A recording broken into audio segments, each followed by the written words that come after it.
All right, you filthy animals. I hope everyone's doing good. It's me, Texas Hardcore, and of course, the incomparable Juno 2000, our other What's up, usual everybody? master of ceremonies. Sean, as you saw in the chat, he said he was going to be a little late. We got 10 people currently in the house, and so we're gonna count everybody down and say hello. And we have the Zodiac Z, of course. We have Zodiac? Rosalia. Hey, P. Rich from the Hatchet Boys is here. Chester P. Franklin, Rich. Chester? James or Jimmy Jam, and we've got 71. Uh, 71.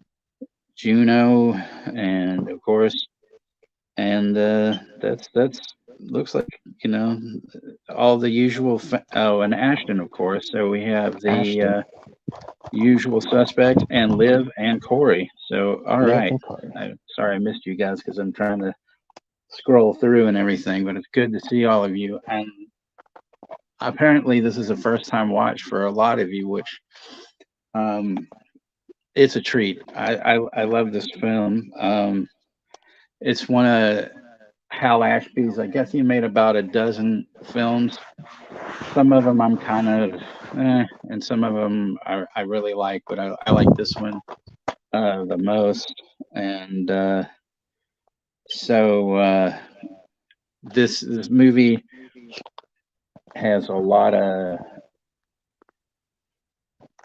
I saw it, I don't know, kind of at the start of my teenage years. I don't know if I've ever said this before, but at one point when I was in high school, I got this infectious mononucleosis, and I wound up in the hospital for a good couple of weeks.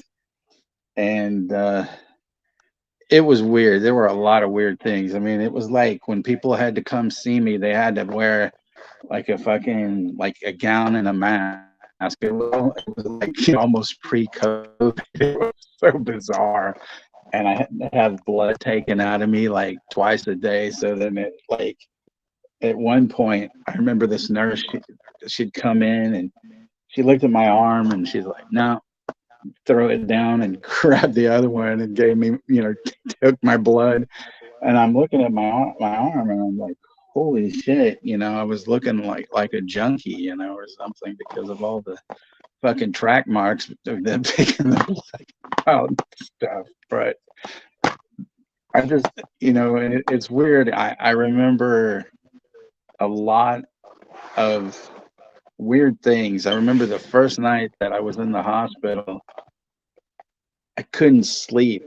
And for some reason I was burning up. So I went into the shower, turned the water on, and I literally just like sat there, like holding my knees for like an hour, just draining the water all over me. And then I felt cooled down enough to get out, put my pajamas back on, get into bed.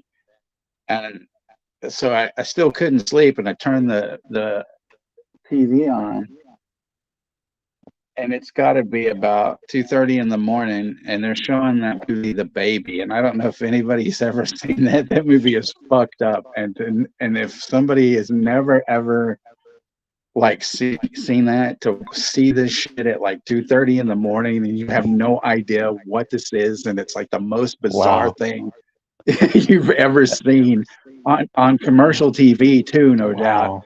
Wow. And I'm just like, I thought, am I on acid or something just like really fucked up, And so there was that.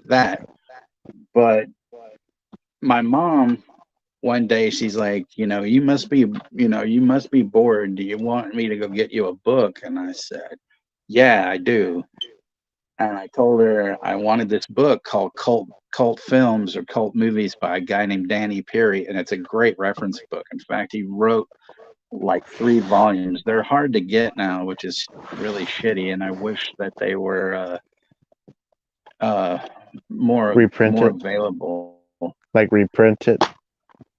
But Um, the So, my mom too, she's all freaked out about the title. She's like, "What does that even mean? What are you talking about, cult movies? I don't want you belonging to a cult." Like, no, it has nothing to do with that, mom. It's like movies that people, they have their own audience. People don't, it's not something that people Yeah. regularly go and see. So she picks the book up, for me and stuff. And Harold Maude was one of the movies in the book, and I remember the ads for that when I was like, because it came out in '71, and I was 6, and I miss looking at like the playbills, in the newspaper of like, all the films and stuff that were coming out. But I remember that, so I'm reading about the movie, and I'm just like, I've got to see this, and so it was on cable one day, and I finally got to see it. But that's how I discovered a lot of the Yeah. movies that have become a part of my life that I really, really like, including my all-time Yeah. favorite, It's a Wonderful Life, because I read about that in there. And I mean, his descriptions of the films are, so immaculate and amazing that I always had a, good feeling that this is going to be excellent, and stuff. And I've never been wrong. So it looks like Was Johnny's there in here time? as well. So, Hey hey, there, Johnny. Johnny. Was there times that you liked the books than the movies, or do you like the movies more than the books? Well, I mean, this is like a reference book, so he's telling you Oh, about all these films. So, I mean, I've never really like kind of had a deal where I was like, well, this movie sucked, or something, Uh, I, I think I still have the book somewhere because I lost a lot of my books in the apartment fire that I had when some asshole set the building on fire back in 2011, and most of my books unfortunately were destroyed. But I think I salvaged that one. I know that I have my Psychotronic Encyclopedia film, which that's a really good reference, although the reviews are really short and not as in depth, and there's all sorts of just weird movies in there, but it is a good reference of stuff. Uh, but thank you, Rosalia. Yeah, it was crazy, but but so like I said, this movie, it's got a great Cat Stevens soundtrack, and he's a good singer. I like Cat it's Stevens. just I don't want to spoil anything because I could talk about this like forever, but it's Yeah. such a it's such a good movie. In fact, I had Jimmy over one day and we watched it, and he liked it a lot. I got to see it So, yesterday. It, oh, you did I was, watch it? it was, yeah, I got to see it yesterday, and it's a good movie, man. Yeah, I we really can we enjoyed it. can after we watch it, we can discuss it, and stuff. Because I mean, I want to know what you think of like um the end, but we won't go into that at the moment. And Derek from the Woo Riders is here, so Hey, Woo, Derek. Hey, Woo, Derek. and apparently Z says that P. Rich is a dead man. Oh, what is it?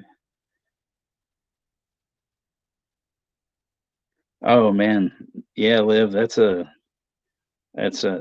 some rough stuff. Being I I totally I know how um I remember who I got it from and everything, and stuff, but yeah, it was like really weird. So anyway, I was just trying to remember if there were any other. Uh, oh, Two Boys and the Scary Pops Hey, is here. Pops. Hey, how's it Hey, going? Pops. Um, P broke rule number one. Oh, I guess he's talking about Fight Club then. We we weren't talking about Fight Club though, so we didn't break that rule. You know. I did broke that rule when I reviewed the movie. And apparently, Russell's here too, but he doesn't have a woo in front of his name, so we can't woo his name.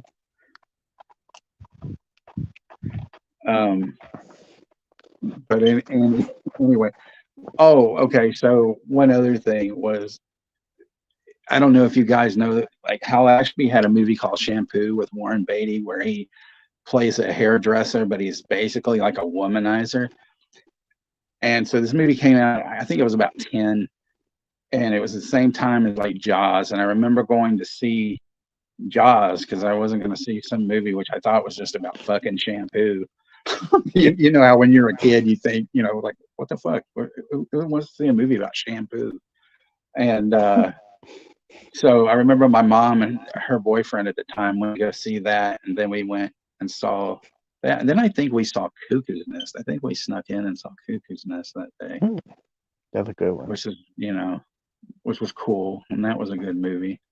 But the weird thing, I think about 3 years ago, I finally watched Shampoo and stuff, and I was just like, it didn't, I don't know, it's supposed to be this really great movie at the time. I mean, Goldie Hawn's great in it, and Jack Warden, I think, is in it, and Beatty's okay. He was probably just basically playing himself, and so, but I mean, I was just really like, really, that's all this is, it's just, you would say that it's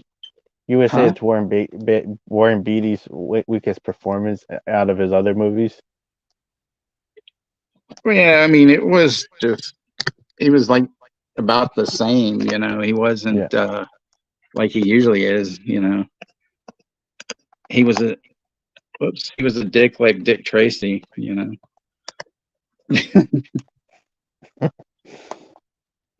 What's your thoughts on that movie? Oh, I hate that movie. I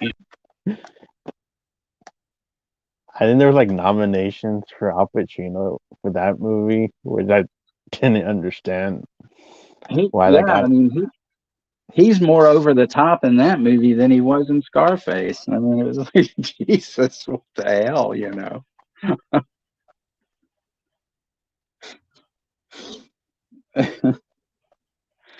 Oh, we got Reed from Reed from Spicy 4K Action is here. Hey, Reed. Hey, Reed. But originally, before Warren Beatty was going to direct that movie, it was supposed to be John Landis. He was supposed to direct that one. Oh God! But he was in that mixed trial because of that Twilight Zone movie with Vic Morrow's death that happened. That's why he couldn't do the movie. That would have been weird. I mean, I like the cameos and some of the way that they made up the characters, and Dustin Hoffman, his mumbles, I thought was funny, but it just didn't carry over. And Madonna was just,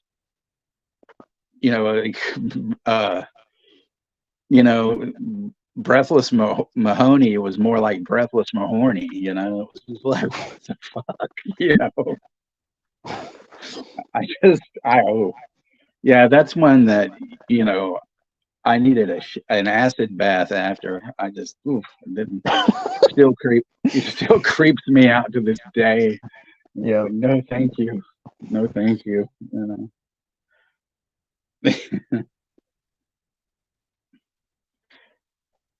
But no, Pops, it's not. He says Harold and Maude. Not sure I remember this one, but not a prequel to Harold and Kumar. No. The scene that I remember, like I heard about it, but I never knew about the movie until you mentioned it, was when they went to the priest scene with the priest. Like I saw that scene in the Family Guy episode where they spoofed it. I was like, I remember that. Yeah. So that was a reference to that. Yeah. Right. You know, well, see, then you know it's a good movie if the damn thing gets spoofed on Family Guy. Yep. But yeah. So you guys just let me kind of know when you're ready, and we'll get this thing going in another few minutes. Uh-huh. And I'm sorry I'm not so in tune with it as like Sean is, because he's got everything. This came out in 1971, and all the better for it. There's another movie that I think Ashby did afterwards or a couple of years later with Bud Cort called Brewster McCloud, and I hadn't seen that. Hey Don, how you doing, brother? Um, Hey, so that one is interesting because it's got like a cameo or so by Margaret Hamilton, who played the Wicked Witch in Wizard of yeah. Oz. And what she says, there's a phrase she says in it that I can't repeat in here, but it's just weird seeing her say something like that. It's like, what?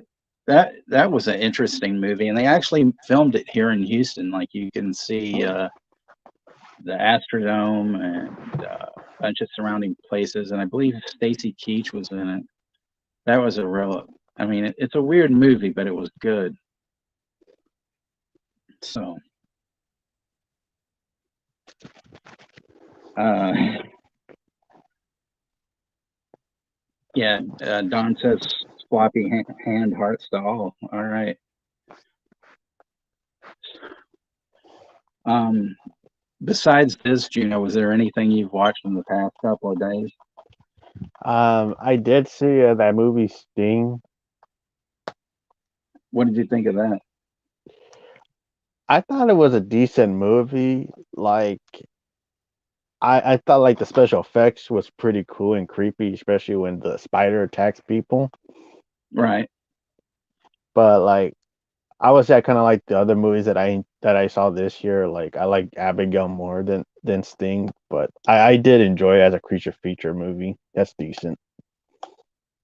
Yeah, I mean that's basically all it is. I really wasn't gonna put like too much into it, but I mean I thought it was very well done, and I thought the grandma character was hilarious.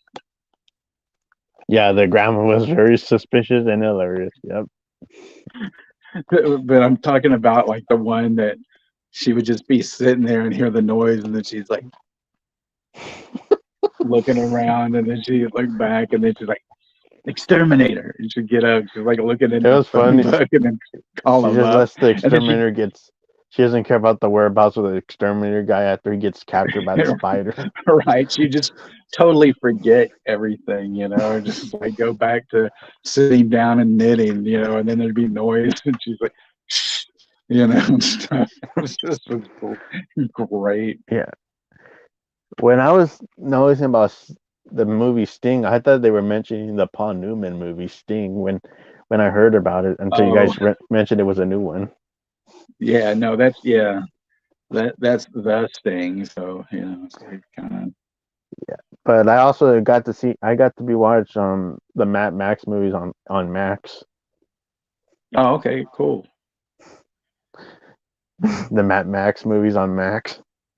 Yeah, I've got to rewatch Fury Road before I go see the new one. I don't know. I'm kind of niffy about that one because they keep saying like it's mix and on this shit, but I don't give a shit about like criticism or reviews about it. I don't know. It's just the strangers I don't care about seeing because I heard awful shit about that one. Yeah, I wanted to see it, but now I'm kind of like, man, I don't know. And I heard like that it's like I heard like it's gonna continue to another chapter. I'm like, what the fuck? Another chapter? And it's supposed to come out this year? I don't know. So, two boys and their scary pop says, "What is one of the better grandmas in cinema, in your opinion? The grandma in any which way you can." Well, yeah, Ruth Gordon's amazing. I mean, she's in this movie. Um, there's another amazing movie she's in with George Siegel called. It was directed by Carl Reiner called "Where's Papa?" Oh my God, you need to see that, Juno. You'll crack Mhm. up at that. That one. And then, of course, she's the nosy neighbor that gets the ball rolling in Rosemary's Baby too, and Yeah, she does play a an excellent like nosy crazy lady in that one. yeah. I'll definitely Um, check them out, man. But yeah, I heard bad things about the new Strangers movie, Pops. It just, I was thinking of seeing it, but I was like, nah. Just to look up the movie and hearing all the description of what the movie's about, it's just, I'd rather just save money and just stream it instead. right. And then Jane Dolet's in here. So hi, Jane. Thank you for Hey, coming in and yeah, joining the party. yeah. I bet that movie after it's like 2 weeks in theaters, I bet it's just gonna go to stream like the next month. Yeah, So I really wouldn't doubt it, and stuff. because it was getting So all these shitty reviews. yeah, but yeah, we're at the We're at the 30 30 mark. minute mark. I don't always go by like Sean's time, So um, if everybody wants to get ready soon, let me know, and we'll be doing this momentarily.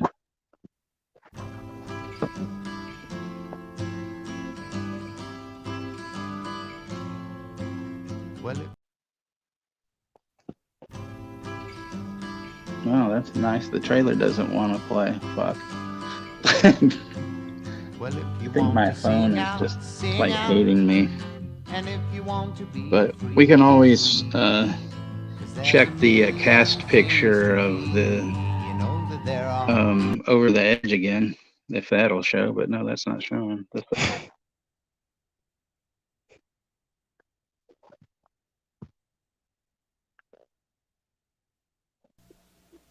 Welcome to New Granada, where people come to escape city life. It has safe streets, clean air, good schools. It's a perfectly planned community, but something strange is happening. Something that wasn't part of the plan.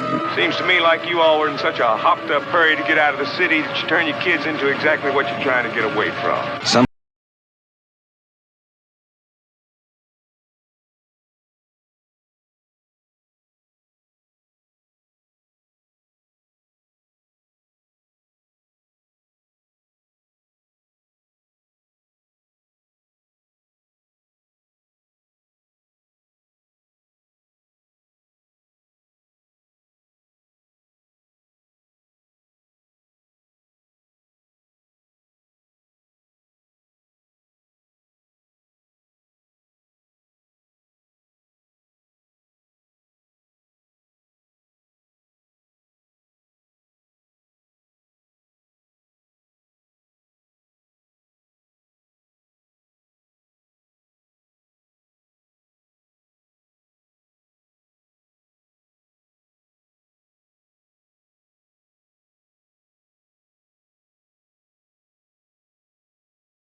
Yay, we're back.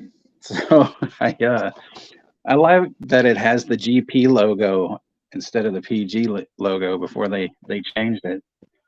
You know, it's Hmm. basically the same thing, but I still remember that when I was a kid. It's like, this is Was GP, that and like the then original? That was the original PG rating. yeah, it was GP instead. Then they just switched the Yeah, letters, I guess because that was the because first time. That's the first time I'm seeing that. I didn't know about that. Like that was the yeah, original PG. yeah, That's cool, man. and then years later they threw in the 13 and all that nonsense. You know, And rated X is pretty much NC-17. yeah, like okay. So, all right. Well, if everybody's ready, I'll do a countdown from 10 to 1 Mhm. or zero or something. Just let me know. Are you guys ready? Rated text or Ready. triple X? Yeah. All right. So, all right, we're gonna get started here. 10, 9, 8, 7, 6, cinco, cuatro, tres, dos, uno. Hit play. Play. There's the Paraprix logo. Pair of pricks, motherfuckers, with their cheap ass release. I actually do love my bodyguard pops a lot. That's another one I like a lot. That's a good one. Yeah, My that's a real bugger. good one. Matt Dillon plays a real scumbag bully in that movie. Does a good Yeah, performance.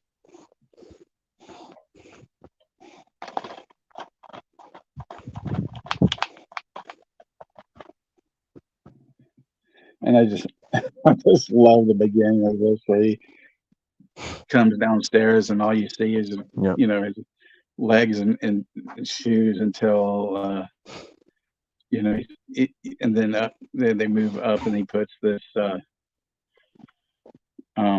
record on. Yep. Oh, and one of the things is this woman Ellen Gear from Over the Edge, who played the woman that was the rec center worker. She's in this. Yeah. Oh, she's in it? Oh Yeah, shit, I didn't know. yeah,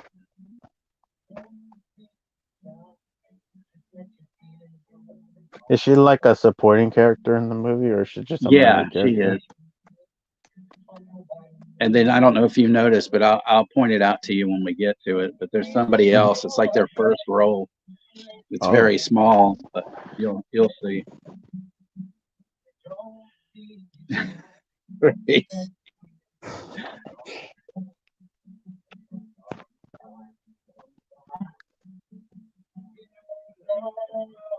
He's making out that name tag.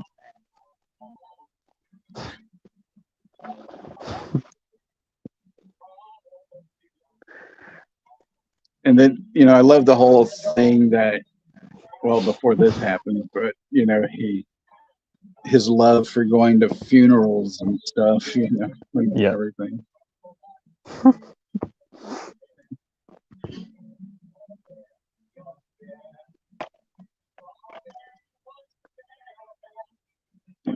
Then he's lighting these candles and whatnot. Kind of gives his character a bit of a gothic vibe.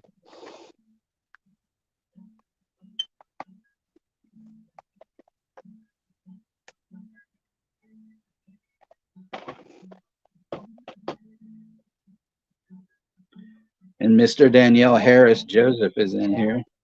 Hey, Joseph.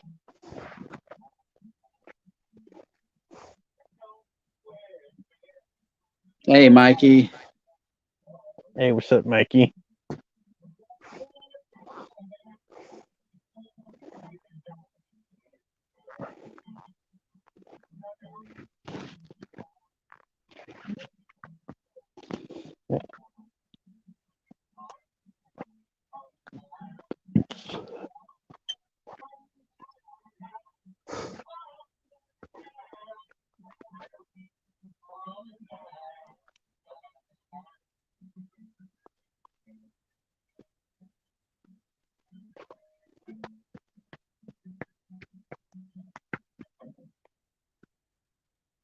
Yeah, and this is the scene where he just hung himself. This is the only movie that you can like laugh at all these like fake suicide attempts. You know? These days, people, oh, that's not funny. Stop it. Can't laugh at things like that. Sure, I can. Yeah, because this shit's more funny than some of the shit that comes out. And then his mother just walks in the room and she's just like, the fuck? Yeah. And then just sits down in the chair and gets the stuff to. Does she call his uncle or some shit? I can't remember. Yeah. I suppose you think that's very funny, Harold. Just,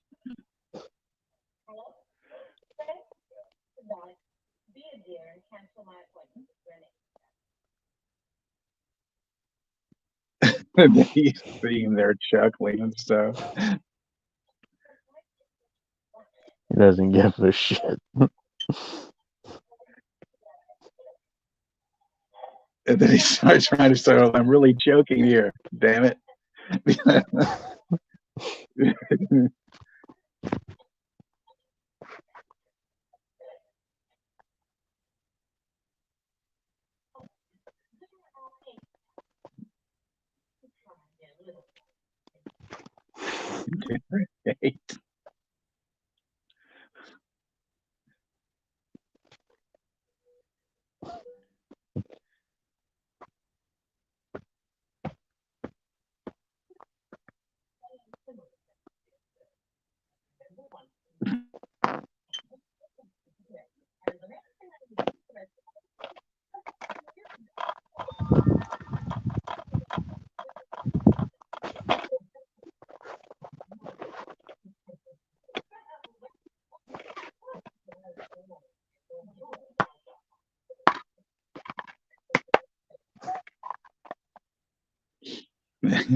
I have a sore throat.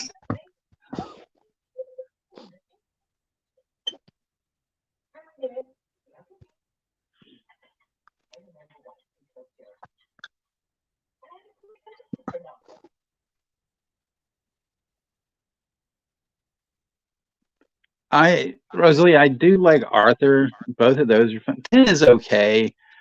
I like Dudley Moore a lot. I don't know. I really have to give 10 a rewatch and see what I think of it now.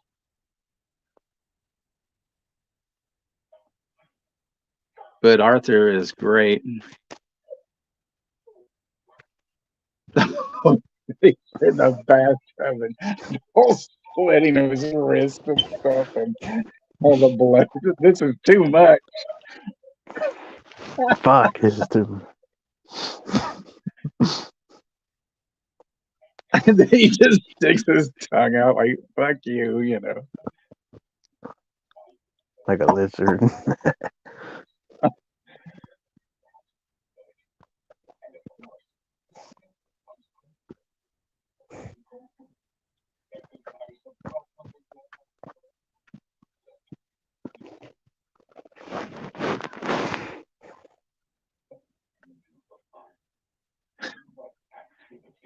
He's at the psychiatrist.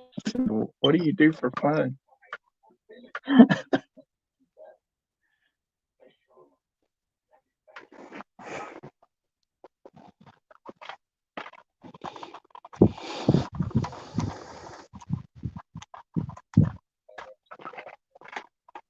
It's such a long pause, and it's like I go to funerals.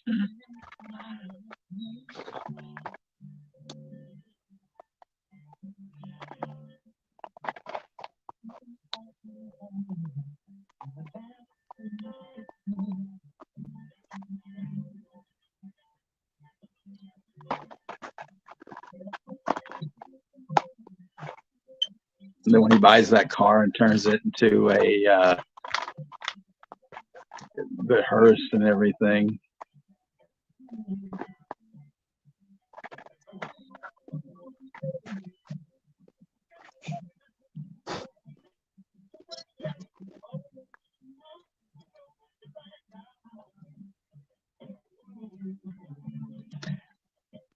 Oh, Don said nice Scarface reference.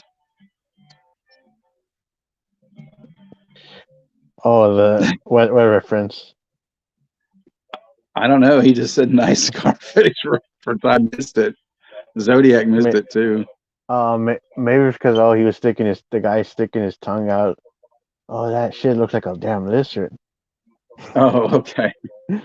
Yeah, because I mentioned like the guy's tongue sticking his tongue out like a lizard.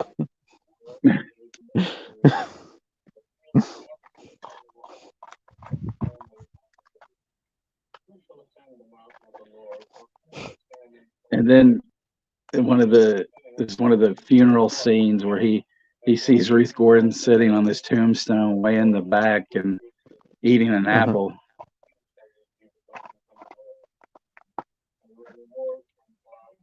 And he's just sort of like, okay, that's weird, but then it's weird for him because he's at the funeral by himself as well, you know.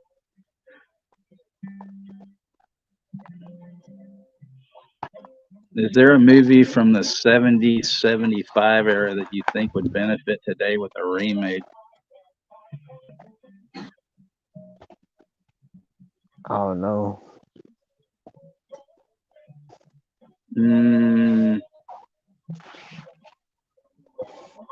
I really wouldn't want to see this, but if there was a decent remake of like Coffee, but I mean it would have to be, it'd have to like basically be violent as fuck and I mean way out there, like overboard, like Tarantino-esque or something, you know. Yep. But really, no, I don't think so. I'm already the OG. I like the original stuff that sometimes people don't appreciate the originals. Like they want to consider the remakes better, but I feel like these original movies still hold up. Oh yeah, definitely.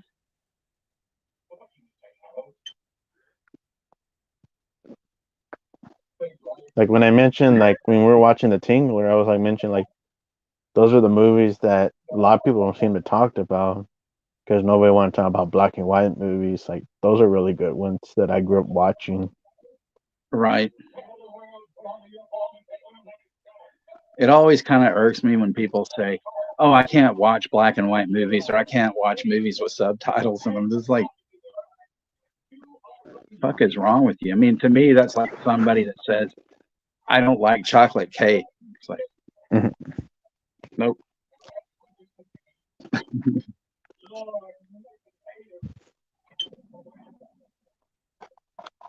Yeah, friggin' one-armed uncle, you know, the general, and he has that pad thing for his arm, and he pulls that lever to salute. What the fuck?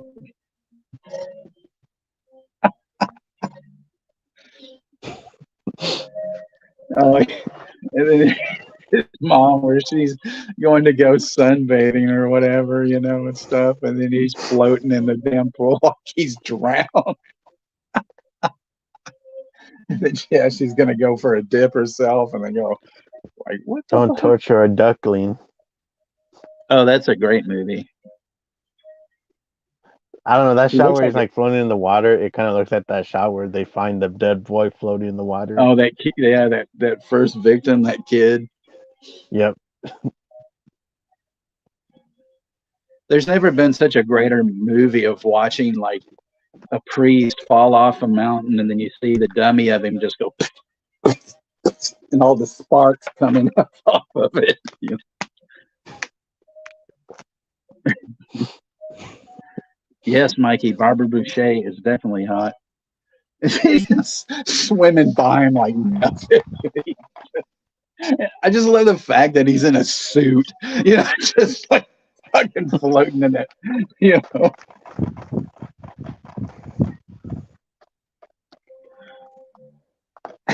And then he's just looking at her like passing by, holding his breath, and he's like, okay. Tell me, Harold, how many of these suicides have you performed? And an accurate number would be difficult to gauge. Well, give me a rough estimate. I'd say 15. He goes, that's a rough estimate.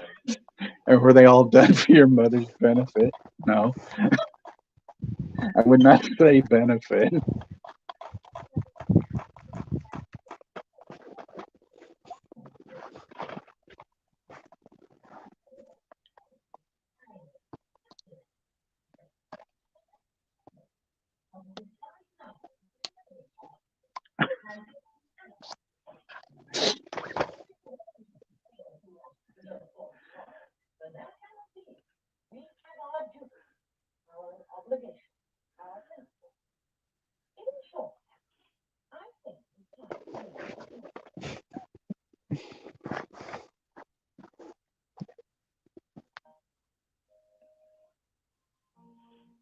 Yeah, now it's like you think it's time for you to get married. It's like, the fuck? This kid's always trying to, kill himself. What do you?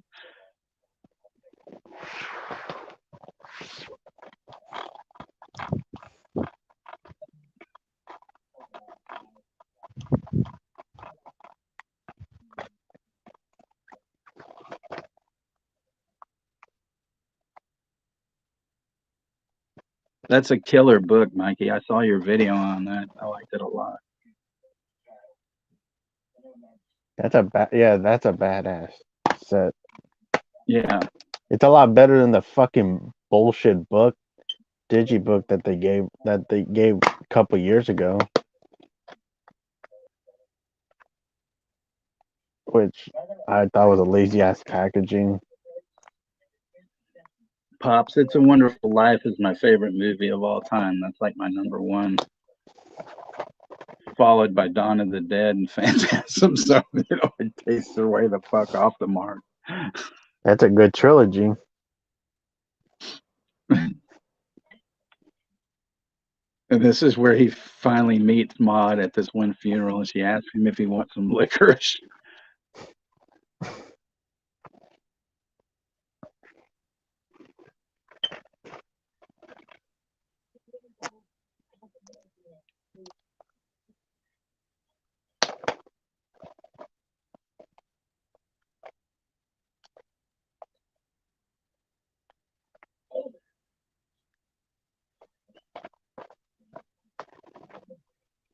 Were you up to that, Texas? What's that? Were you up for the Universal Monsters to get revived and remake? I don't know. I wouldn't really. I mean, I don't know. Frankenstein and all those movies have been made so many times. It doesn't seem like some are done all right, and some aren't.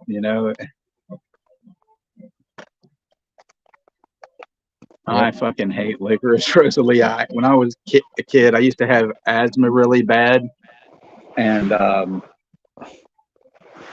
like I had to take this medicine that tasted like licorice, and oh man, I could never like stand it. Licorice I could deal with, but Twizzlers, yuck. I can. Whatever happened to Baby Jane? I like that movie. I think it suffers from the ending. I think it has a piss poor ending.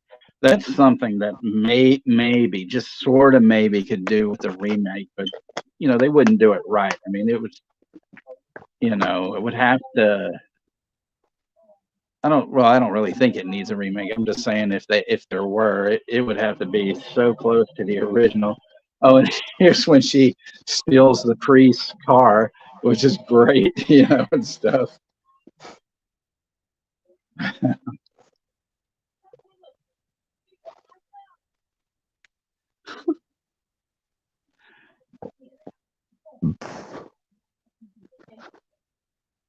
Baby Juno, there you go.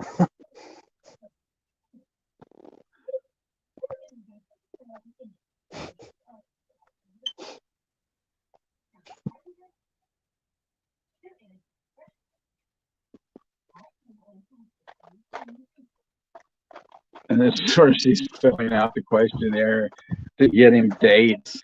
And the funny thing is that she basically fucking just starts answering the questions for herself and not him.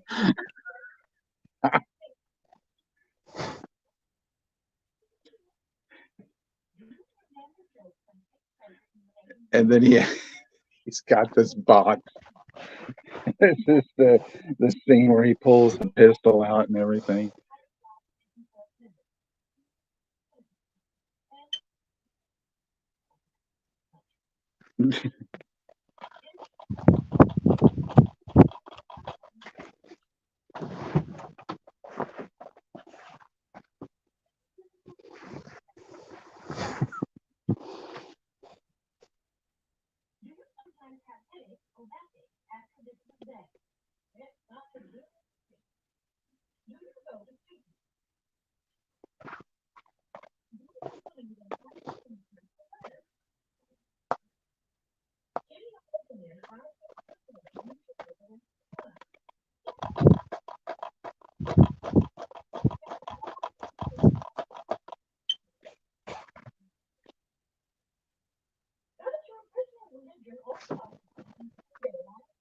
And he's pointing the gun at his mom. It's like, I really want to shoot you, but I'm not going to. And she's not even noticing. She just doesn't give a fuck. Goocher. So anyway, sorry, I got off on a tangent there.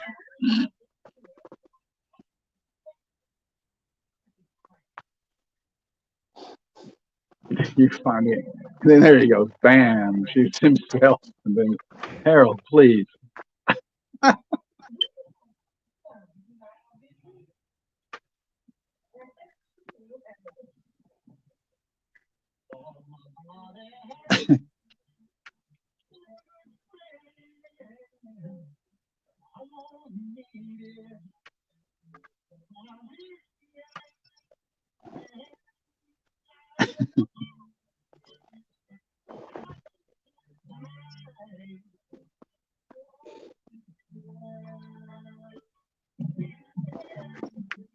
Yeah, Sean's here, but he's gonna be in the chat for this one.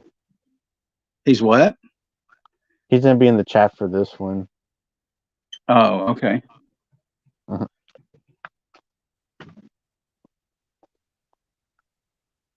Cause I just saw him on the chat. Oh, okay.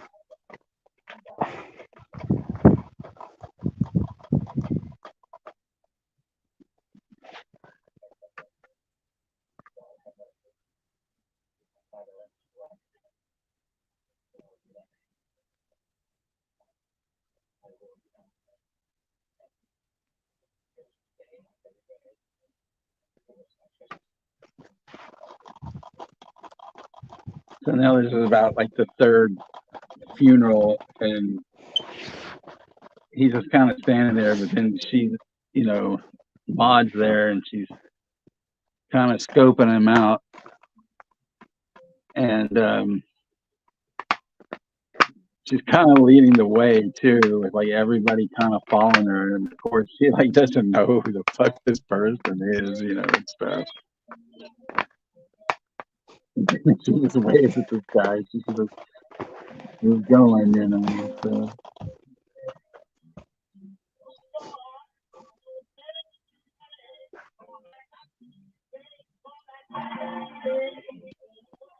And then it looks like the priest is actually kind of, because he's at the end of the line and kind of looking for her so that she doesn't steal his fucking car again.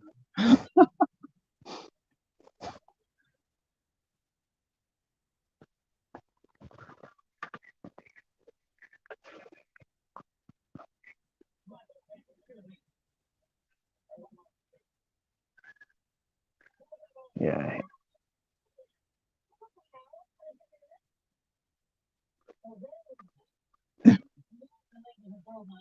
It's good to hear you, Sean. Yeah. You're in the chat.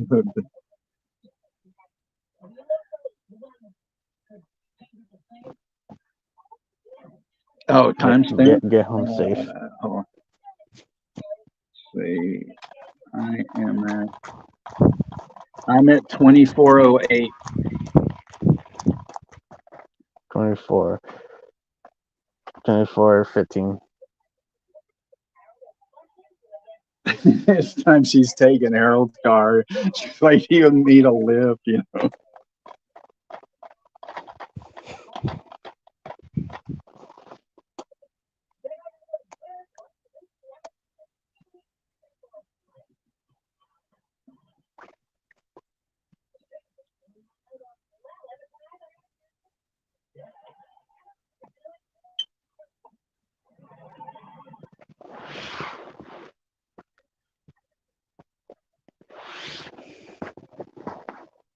Shall I take you home now?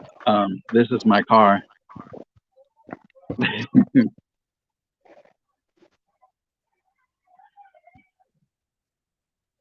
You shall take me home.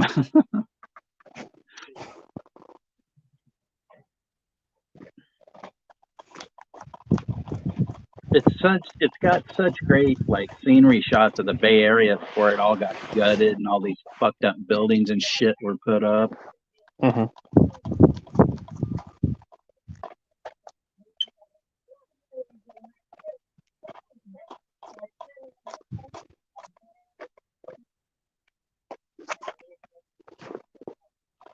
And then she lives in a train car, which is great. A train car, man.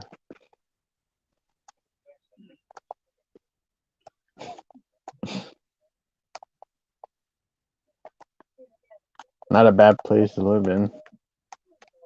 No, I mean, fucking stationary. The only thing that would suck is if it like actually was on wheels and it rolled down the hill during an earthquake or some shit. Oh shit.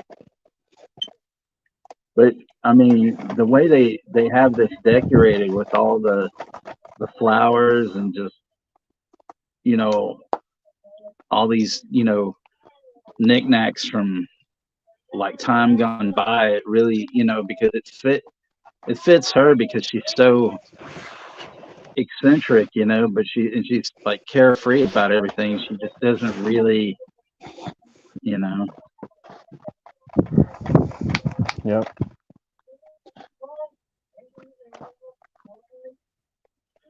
Is her character living rent free in her in their house? In the story? I don't know. I mean, I think that's just where she's lived, probably not all her life, but some stuff. And then she makes him that oat straw tea, you know. She's not, you know, that's the thing. She's not crazy, but it's just people think that she is. She's just a free spirit, you know, and stuff. And also Harold's the same way, but Right. he thinks he's suicidal. Well, he's, you know, I think Harold has had to deal a lot with the fact that, you know, his father has never been there, and then he's, you know, they're basically fucking rich, you know. And so his mom doesn't really care. She's too busy doing all her stuff, and that was his way of getting, you know, getting attention, you know, and everything. Yep. But it's like he fools everybody though. It's like psychiatrist and everything because he's just like, fuck you, I don't care, you know. Yep. Hey, Ginger, he's here. Hey, Jason, what's up? Ninja.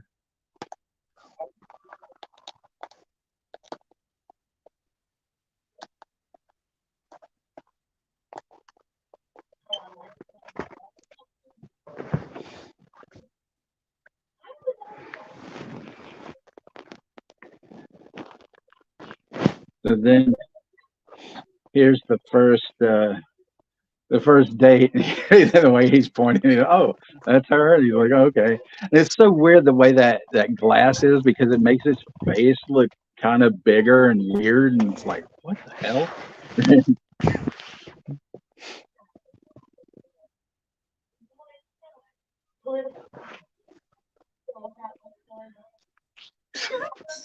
So this is when he's outside and this girl was talking to his mom that she's studying poli sci and all this kind of stuff, and he's out and got this huge sheet on, and and he gets on this stand, and this fucking can of gasoline, and he pour it all over himself and set himself on fire.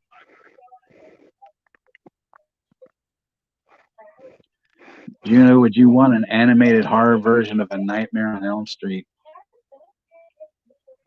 Well, if it's done right and not a shitty, not done piss poorly, then that'll be interesting. And as long as it doesn't come on Blu-ray by Shit Factory. It better be from Arrow Video or Kino. And there he goes. He just went right up in flames. And then he comes back inside, and he must have had like an escape hatch, and then she just totally freaks out and runs off. And I love this thing because she's looking like, what? Oh my God, what's going on? And then he breaks the fourth wall when he moves his eyes and looks at the camera and has that smirk on his face, and she's just like looking him up and down like, what did you do? And then when he turns out and glances at her and sees that look on her face, and then he's like, oh shit.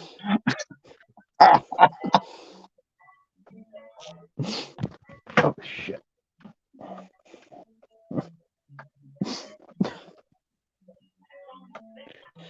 Got my camera by accident. Thanks, Russell. I appreciate that.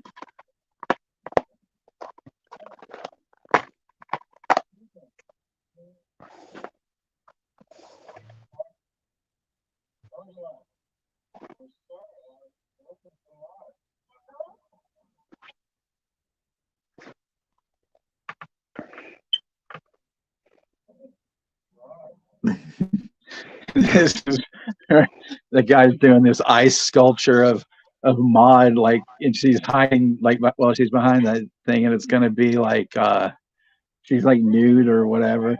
It's almost like familiarity with like that scene in The Big Lebowski where Juliette Julianne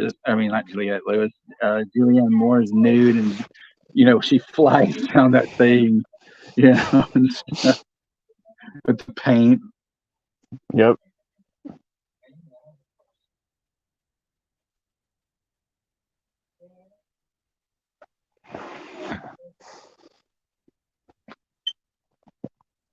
This is where Maude's kind of getting her spunk up, because she's really taking a liking to Harold, and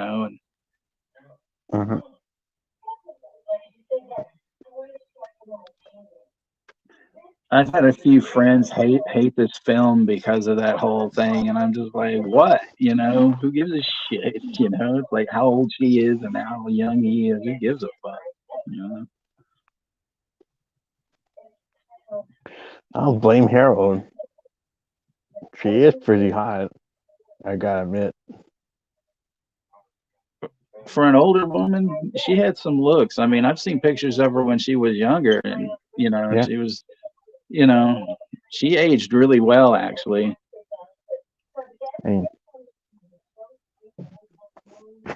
No wonder Harold has the hots for her. Like, she's not that bad looking.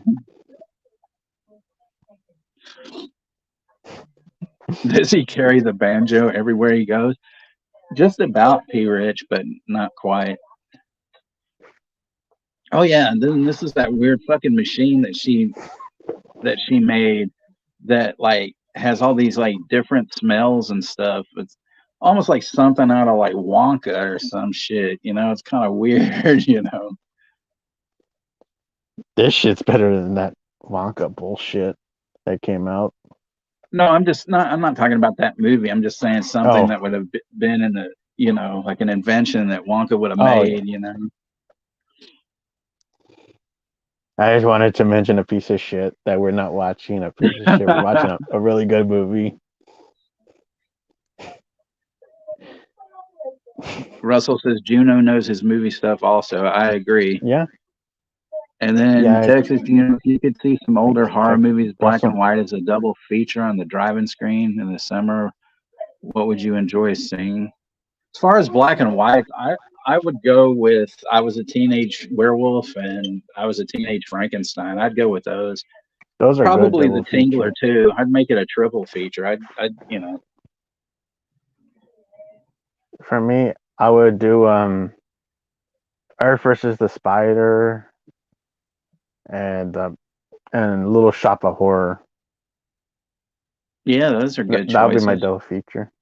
It's because I don't know, I like those kind of movies. It's just they seem to be really entertaining and more fun than most of the shit that comes out nowadays. Because I feel like I appreciate those movies more just from a standpoint of growing Right. up. Because I would watch them on VHS, but I also because my dad had this Taylor Creature collection or something where it was like a digibook, like a WWE Mhm. DVD 3-disc set, but with 5-disc sets of all these black and white monster movies. It had like Bucket of Blood. It had the Brain That Won't Die. Oh man, Brain That Wouldn't Die is one of my favorites. That's a crazy movie, man. Entertaining. It's so funny because like I said before, my mother was never really into horror movies and stuff. And one time she asked me, "Is there a movie I can get you?" I said, "Yeah, if you can find me on VHS, if you can find me a copy of Brain That Wouldn't Die." And she kept going to all these different places, and I don't know if she ever found it, but I copied it off TV or something. But I remember she's like, "You ever get that movie?" And I was like, "Yeah, and I we were watching it one time. She was like, "I don't get it. Why is that head talking?" And I'm like, "What's the point? That's why it's the brain that wouldn't die." Yeah. Yeah. But that DVD set that my dad had, it was a really cool set because it would play like a drive-in feature, where it's like it gives you a preview trailer of it before playing the movie, and then the intermission would be Right. like a Popeye cartoon, and then Wasp play the Woman is next. another one that I like too. The which one? The Wasp Woman. Oh, that one's pretty good. I used to not Yeah. like that one, but I started rewatching it because I have it saved on my great movies list, and I rewatched it and I started liking that one more nowadays. You should read the backstory on the actress Susan Cabot. She was a nut job. Wow, I didn't know. Wow. Oh yeah, I mean because I don't want to go into the whole thing because it's kind of lengthy, but read it and you'll be like, Yep. But yeah, I used to not like the movie because I was disappointed with the movie, but now when I see it, I actually don't mind the movie. Just Mikey says, what was the old black and white horror movie where a guy does something with his thyroid to remain young? The name escapes him. I can't think of it. oh man, I can. I only think of the Shrinking Man movie, but damn, it looks familiar.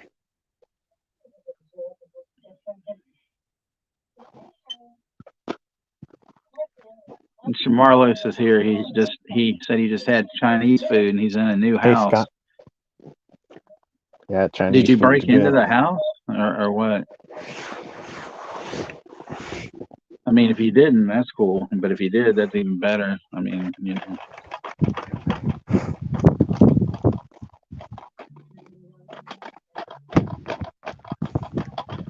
So what? Now we've got this scene where there were all these like dandelions and whatnot that she was showing them, and now they're showing like this huge like cemetery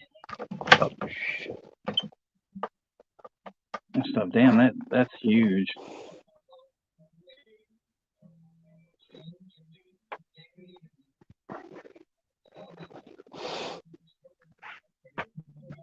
They always they picked like the best. Like I think both like mainly the songs were taken from two of Cat Stevens' albums, and but the songs that they picked, they put them in the right place. And now she's got some car, not Harold's car, that she's driving around. I think this is this scene where the cop shows up or something.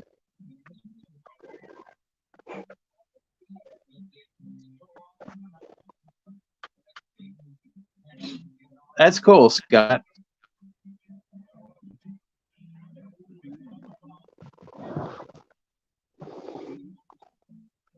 Oh, this is where they go to steal the tree. And poor Harold, he's just like, she keeps going in like circles, and he's just like, what the fuck? What are we doing? So there's like these trees that are like in front of this bank or something, and she's like, look at this thing, poor thing, it's suffocating. We got to get it out of here. So they steal this tree.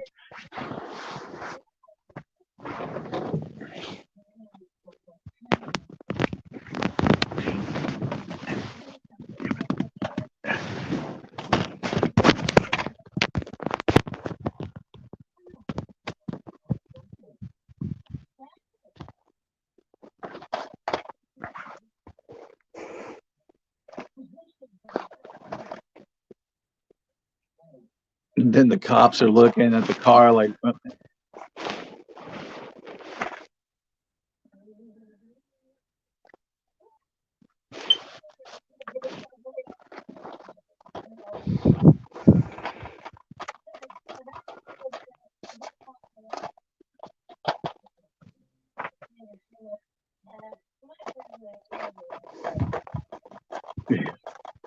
and then these cops are like looking at the car, and she's asking like, is there some trouble here? It's like somebody doesn't know how to park and stuff, Yep.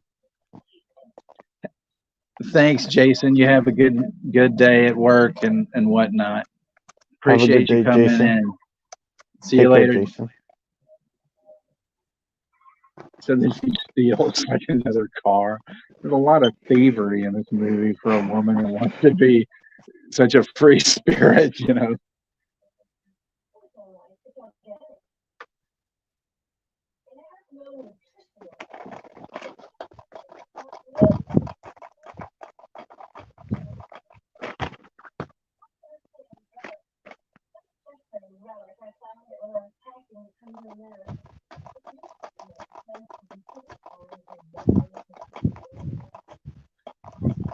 And then she like shows him that umbrella that she said she used to like defend herself at political rallies and demonstrations and stuff.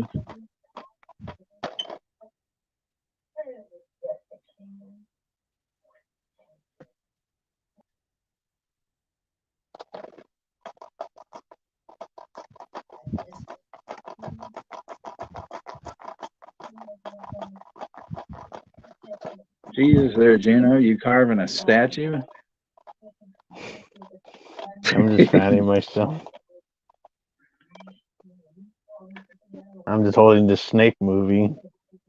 Oh, okay. It's one of the movies I picked up. Making this weird sound. I thought you were carving something. No, I was fanning myself with this crappy snake movie I bought at the thrift store. I'll join in for a little bit.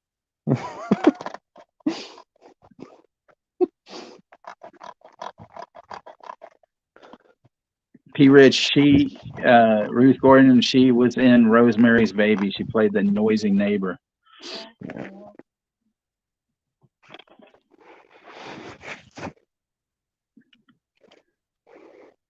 I just reviewed the Curse films, and one of them in season 2, they talk about Rosemary's Baby. Well, that movie was cursed just because, Mia Farrow was married to Frank Sinatra.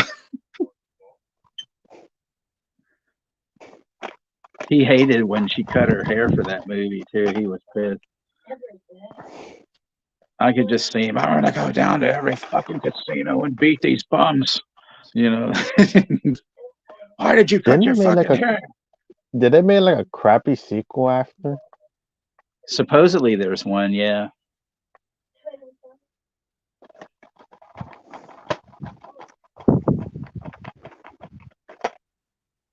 So they're just, she's talking about all these different things, like in her life, when she was doing protesting and stuff, and now she's gonna play a song for him and stuff.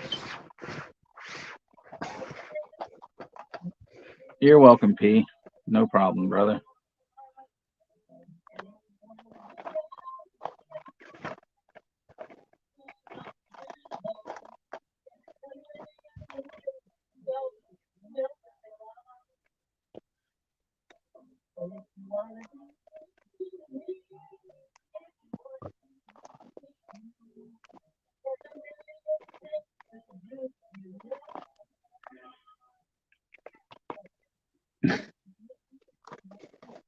He's like join in, and he's like,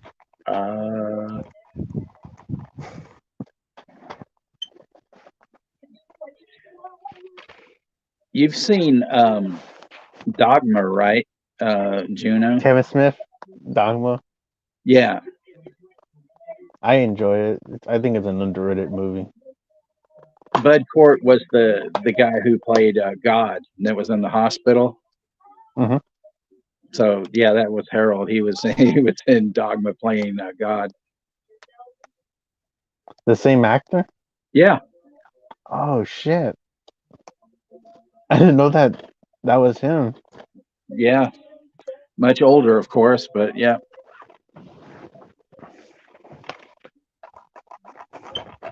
Thanks for letting me know, Texas. I didn't know that detail in the movie.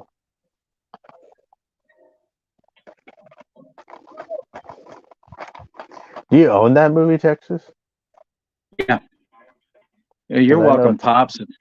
Thank you for coming in. Glad to see you. Glad that you were able to hang out with us for a while and stuff. Appreciate it. Thank you, Pops. But Dogma. I was saying, like, you said you had the DVD, like, because I heard that shit's out of print nowadays. Yeah, I have it. Fuck, it's hard to find that movie. Yeah, well, we can thank old Wine Swine for that bullshit. What made that? What made them stop the movie being stocked?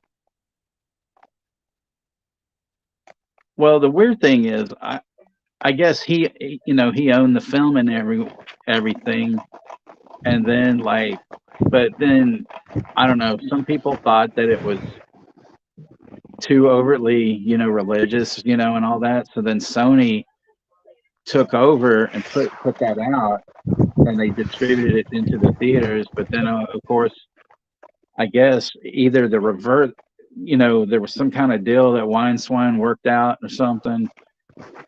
But he owns it, and Kevin Smith's been trying to buy it back from him, but he won't let go of it because he's just trying to, rook him for a bunch of fucking money. And, but it's all lawyer bullshit too, because they're trying to get rich and shit like that. So mainly when the old bastard dies, hopefully Kevin Smith will be able to get the rights back to it or whatever. Yeah, I really enjoyed Dogma. I just feel like that movie is very underrated, and oh yeah, one of his most underrated movies out there that is really entertaining. So now Harold's kind of pissed because his mom sold the hearse and bought him like a friggin' sports car, but then he's gonna configure it into like a sports hearse instead.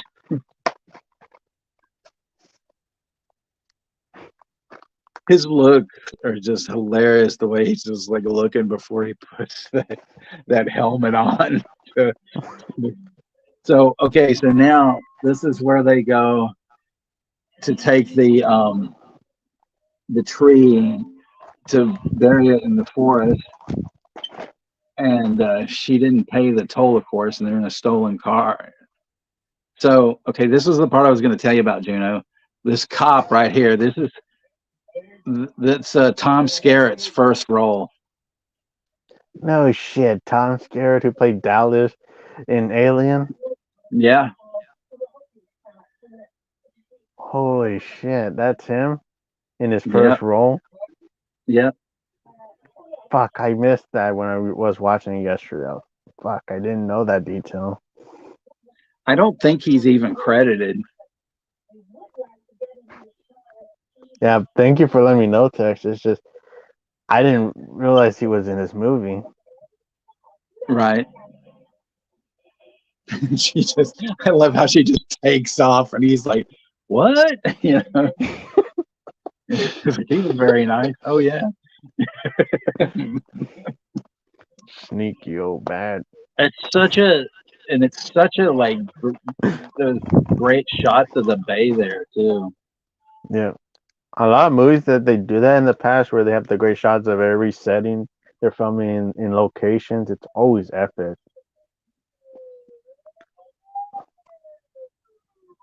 I always like that shot in movies. Yeah. Sitting out like he's pulling them over and stuff. And then she just keeps turning around just to like, fuck with him and stuff.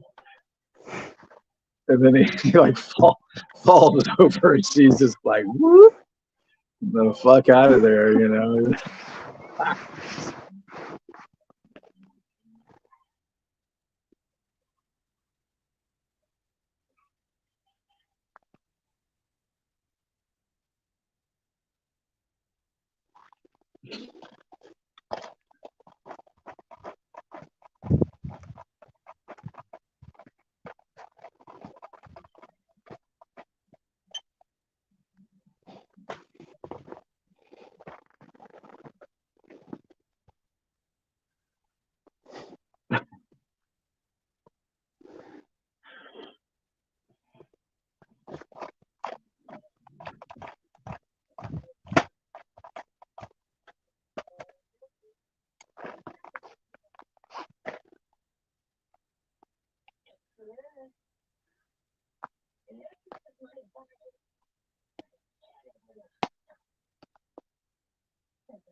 The earth is my body, the soil is my star, the moon is my stars, or whatever she said. And then she says, who said that? I don't know. She's like, I guess I did.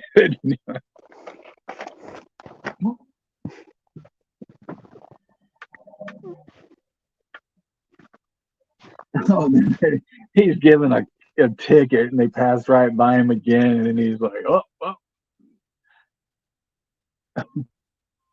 I'd forgotten about that.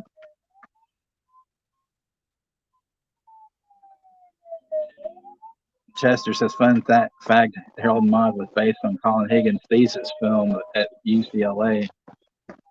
That's cool. I mean, he's the one that wrote it, so. That's good that he used the thesis. Yeah. To make the movie.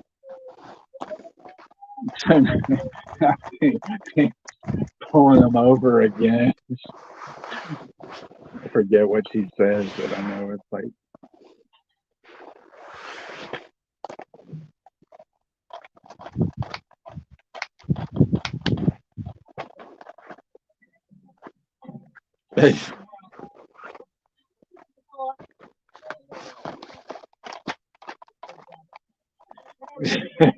Haven't we met before? Yeah, none of that, lady. It's like, well, there must be a family. It must have been your brother because there is a family resemblance.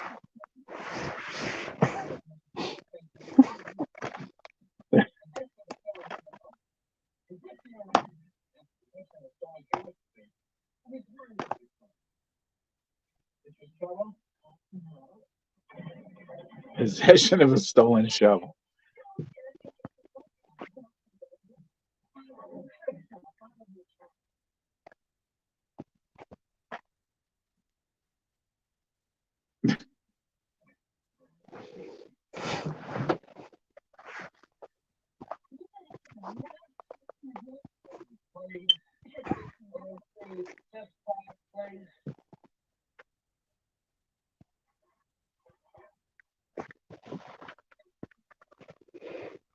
She tells him to grab the shovel, and they're going to steal his motorcycle.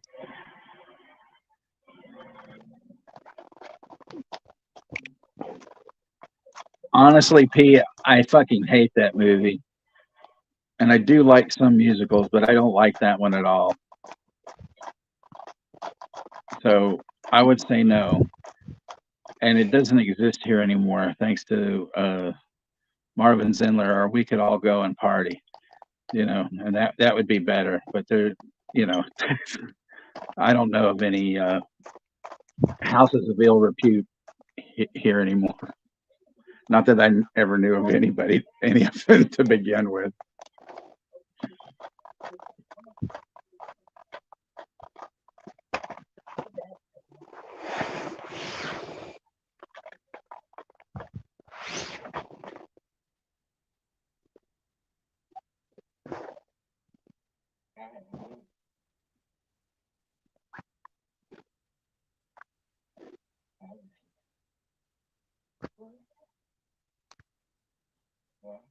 He's telling her now that he hasn't lived life, and then he said basically, that he's died a few times, and she's like, "What?"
Told her that he was dead. He was killed in the fire.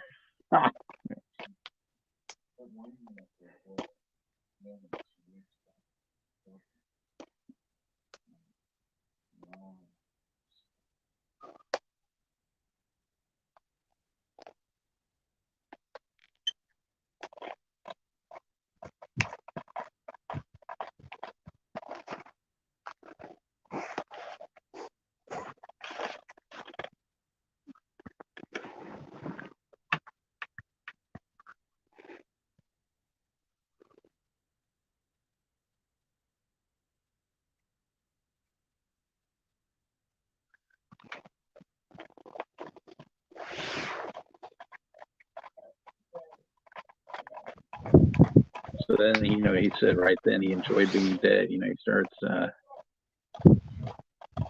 he's,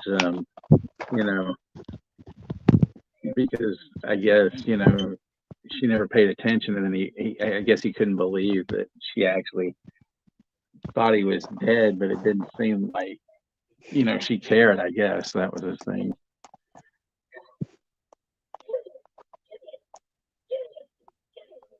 Yeah, P, it's a musical. It's not very good at all. It's really cringe, I think.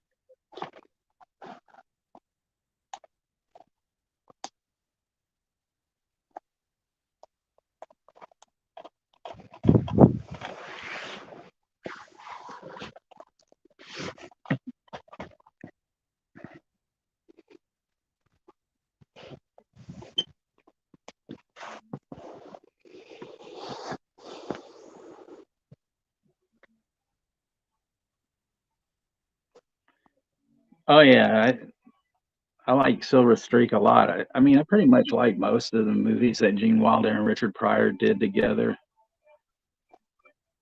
And I like pretty much most of Richard Pryor's movies. Stir Crazy, that's fucking hilarious. Oh, yeah, that's an amazing movie. Oh That's shit. fun. Oh shit. Son of a bitch.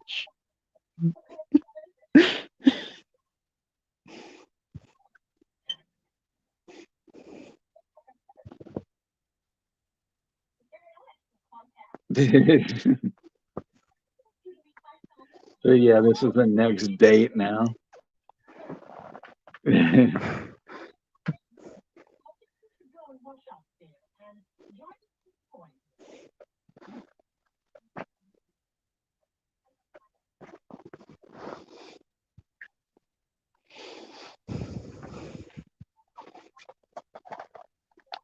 She seems, like she's the type of mom anyway that like she wouldn't really like, if he had actually found a girlfriend, that she really wouldn't like who he dated, of course, because she didn't like, Maude, but she's always asking the girls too many questions, I think.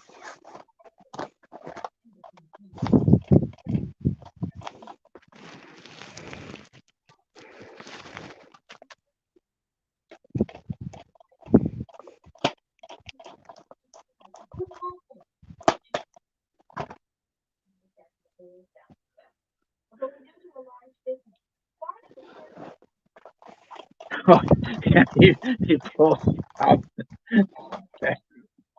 and puts his hand off.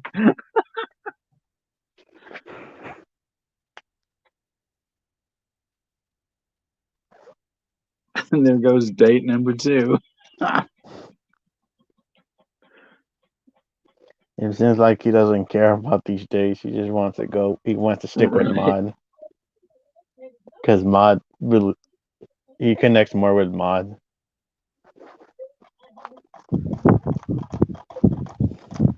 And now she's so pissed at his mom's so pissed at him that she wants to, and get it inducted into the army and stuff.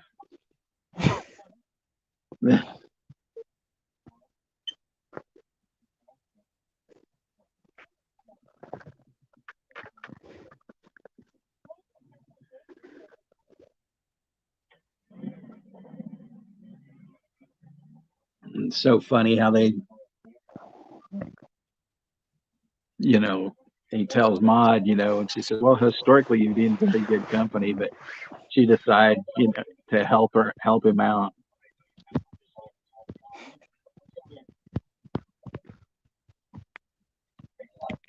And I just love the way that he acts so gung ho, like, yeah, I want to be in the army, I want to do it, I want to kill people,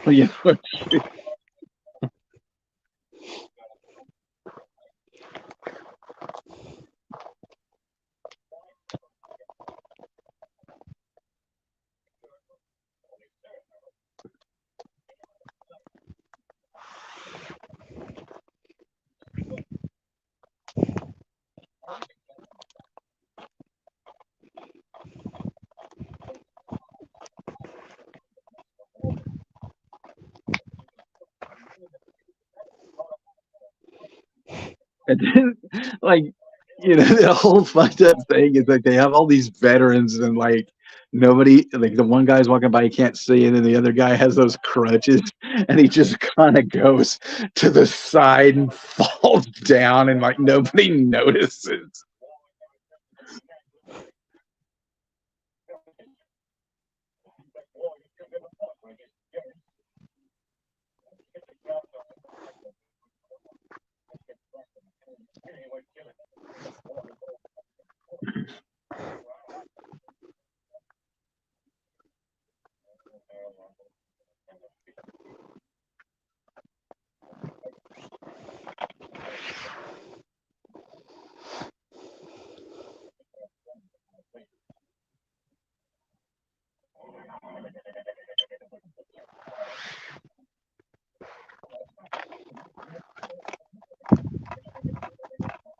He's telling him that fucking story of like all these people that he was shooting in the army and stuff. And he's all carried away, and they're all like, so like, oh man, this was great.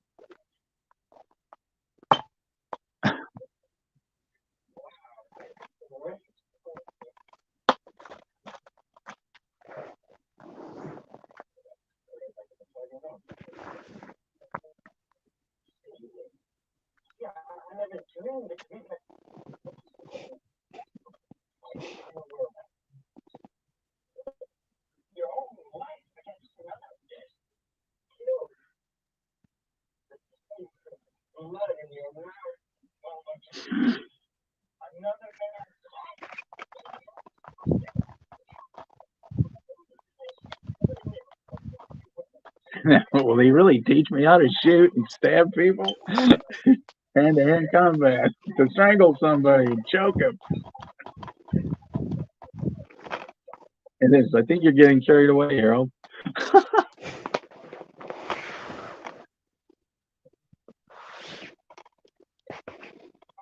Scalp. Rabbit.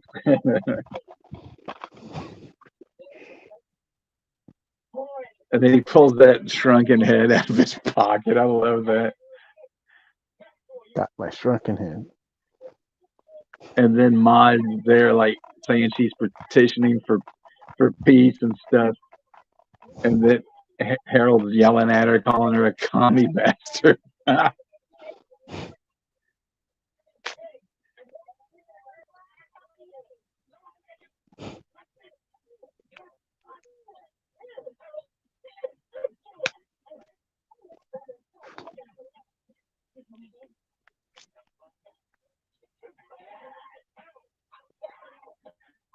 He's like chasing around with that sign and everything.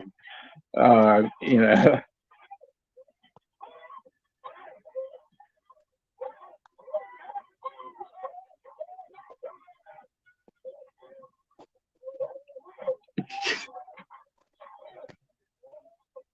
And she throws the shrunken head into the ocean and everything, and he's like, "I'll kill you," you know. And then they have that whole setup that she falls through, you know. And it's like, whoops.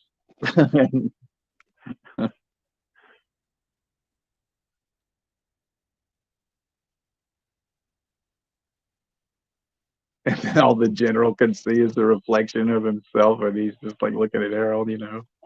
What have you done?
And then him doing the cartwheels, and she's like, I feel more like yelling.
See, and then that place right there where they're at with all the things that are all, you know, mocked up and stuff. Mm-hmm. I think that's, you know, right outside, or like when you're heading to like Oakland or whatever. If that stuff's still there, I don't know. Oh. It's in the Oakland area? Yeah. Okay.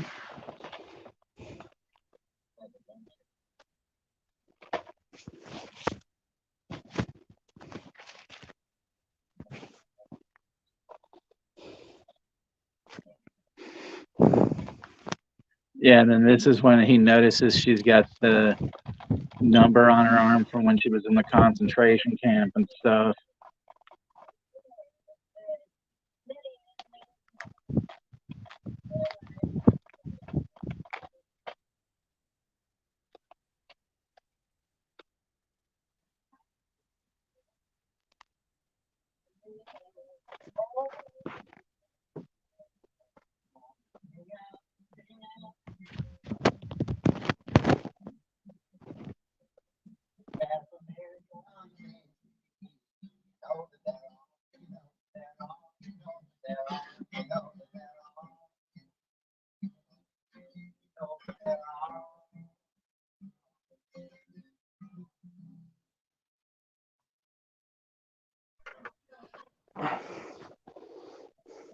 Bet that was scary, Pete Rich. Damn.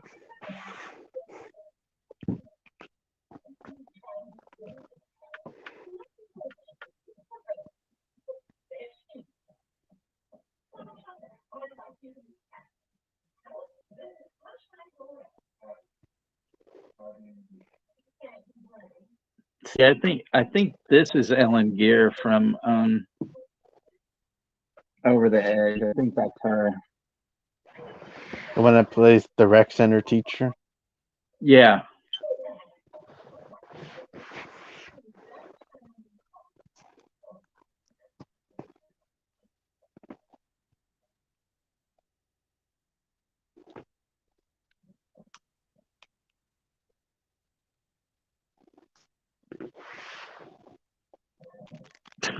Sure, she slips.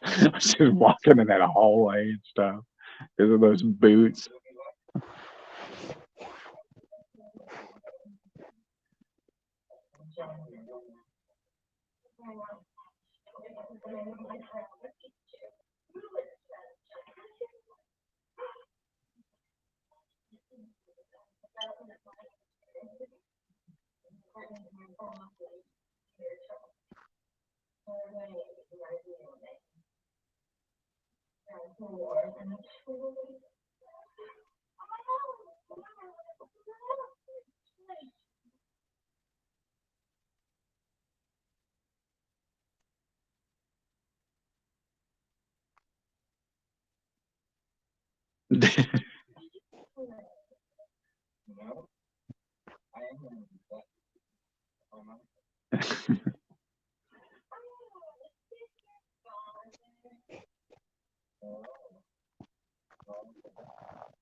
He's almost intrigued now that she says she likes the knives.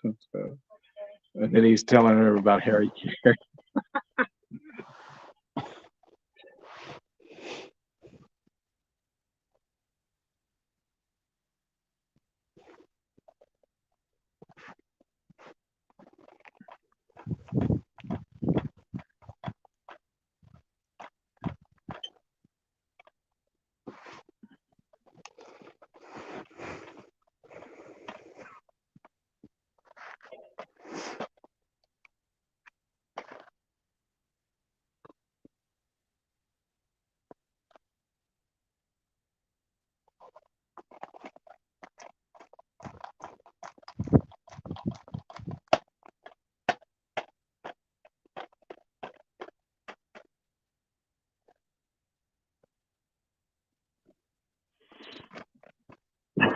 He's gonna show her like how to commit Harry Carey.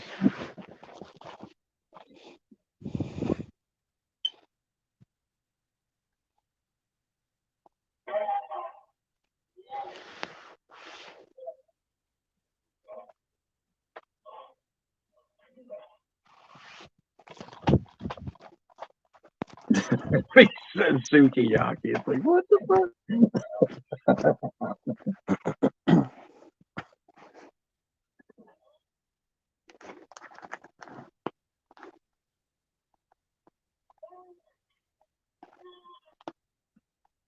See, she really thinks that he was acting, even though I mean he's not dead, but she thinks it's like, oh, okay. She's like, I've got to try this. Stabbing.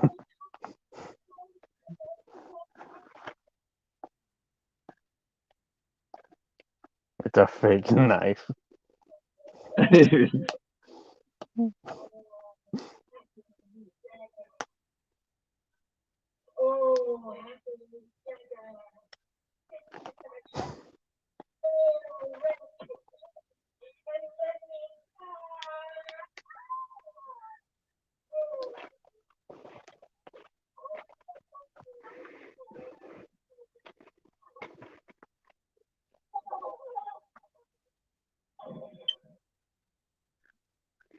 Hey there, Vanta.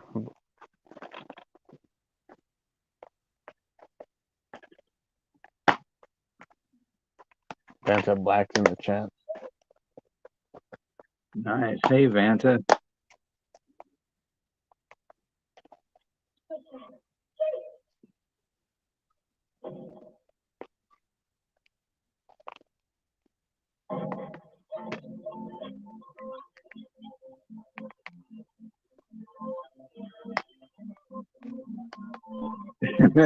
Yeah, his mom coming in the room.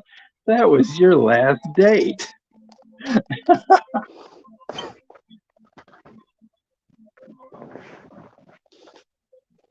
Well, I'm glad you woke up so you could, hang out with us for the last bit or so of the movie.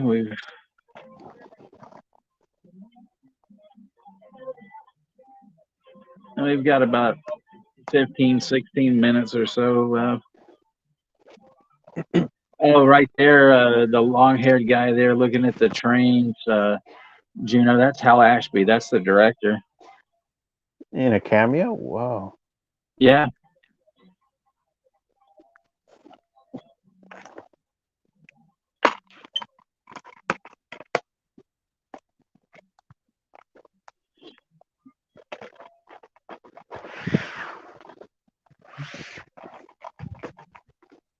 I'm gonna be right back, Texas. I gotta take a break.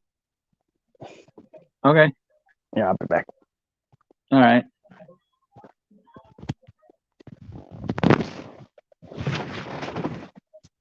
Yeah, time differences suck.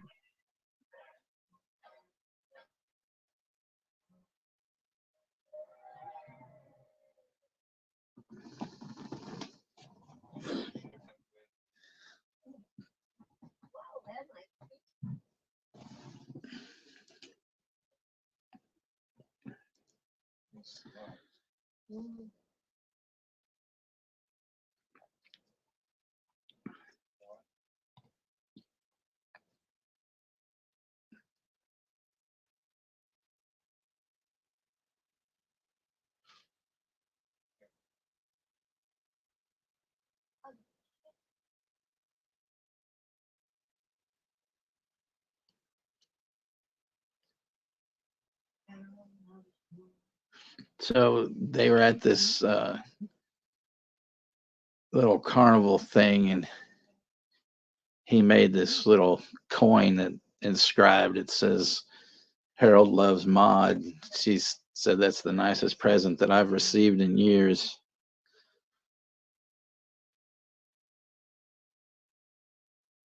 And she just tosses it into the fucking ocean, and he's like, "What the hell?"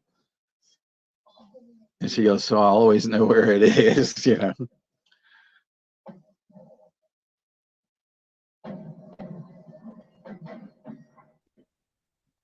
Oh, back. Welcome back there, Juno.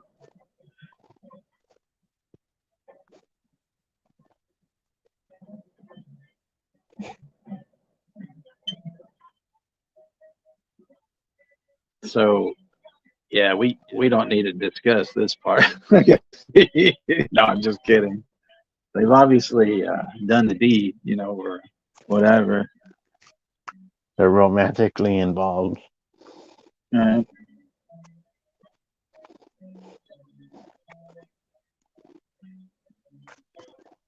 That's one thing I've never done is sat in bed and blown bubbles. It's kind of.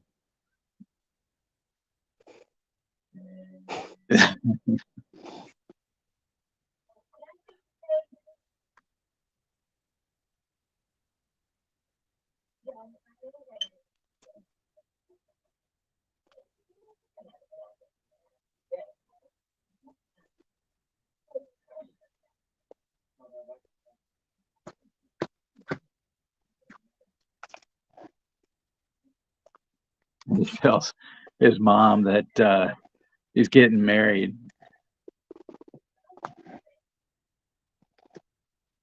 See, I think she's always like calling like for her hairdresser or some bullshit, and that's why she's like, "Well, I can't come in today. I've got to reschedule."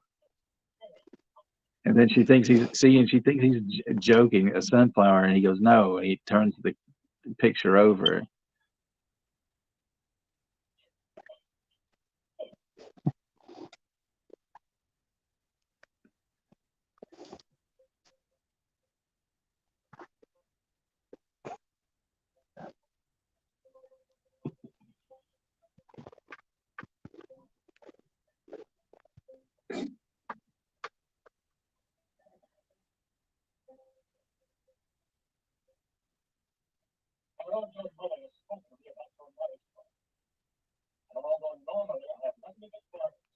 Yeah, and then this is a fucking general trying to tell him that it's not normal, and then the shrink is trying to tell him to, like trying to equate that maybe Harold has issues, that he wants to sleep with his mother or his grandmother or some bullshit, and even the priest is trying to talk him out of it. It's so fucking dumb. Yeah. And the priest is just the worst, The iconic pre talking about him and Maude. Yeah, and then talking, saying that his firm young body commingling with like this withered flesh. And it's like, dude, the fuck? What's wrong? Makes me want to vomit.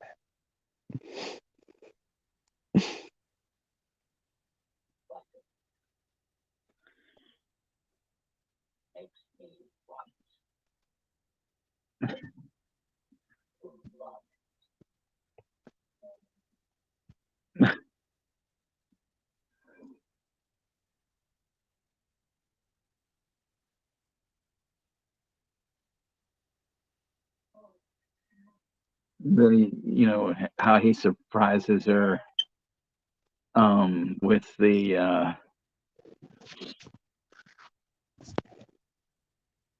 stuff for her birthday.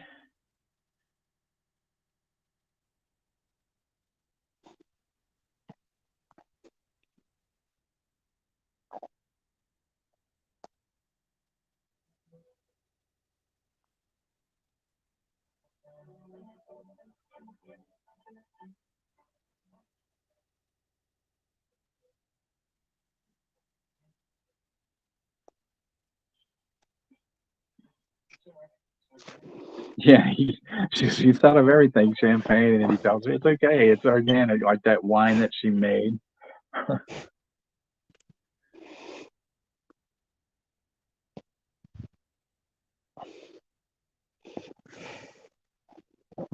The coolest thing, one of the things that I love about this movie the most is just like the casting choices are just so perfect. Mm-hmm.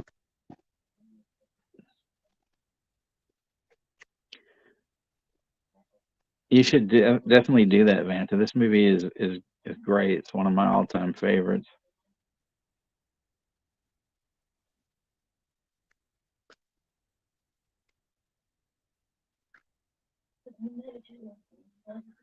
Yeah, then this is the bad part. Like I couldn't imagine a lovelier farewell. He goes, farewell. He goes, yeah, it's my 80th birthday.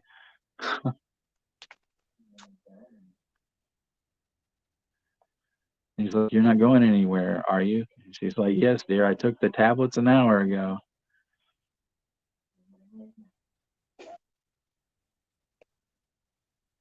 And just his face, is just like, and then when he screams, what?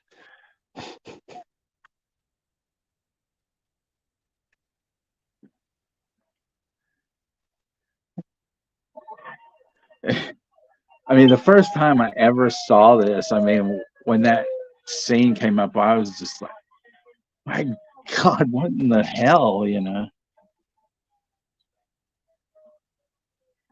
See, because that was the thing, she's always so full of life, but then she decided, yeah, that when she hit 80, she was going to kill herself and never even fucking told him. And then, you know, and she gave him, she gave him life. She made his life so much fucking better than what it was, and now he's just like, what the fuck am I doing?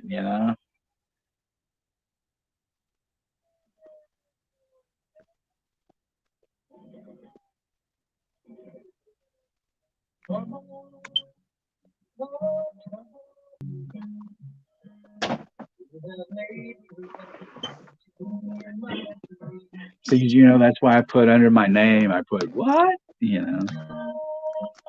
What? What? Like in that movie, Jaws. A what?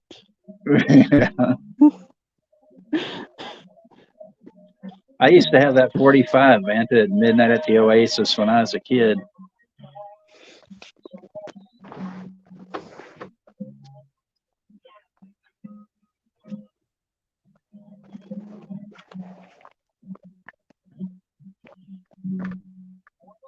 I like the way they intercut those scenes of him driving the car, with him waiting like at the hospital and everything and stuff. It just shows you great filmmaking right there.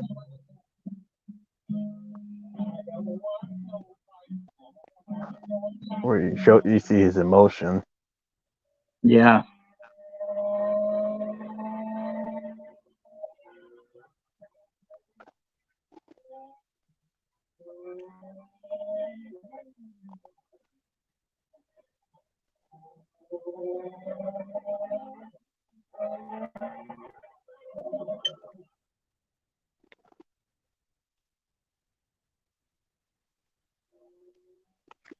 And then this where you think that he's, driving off that cliff, it's like, what the fuck, because I thought Oh they man. can't end it like this, I'm like, damn.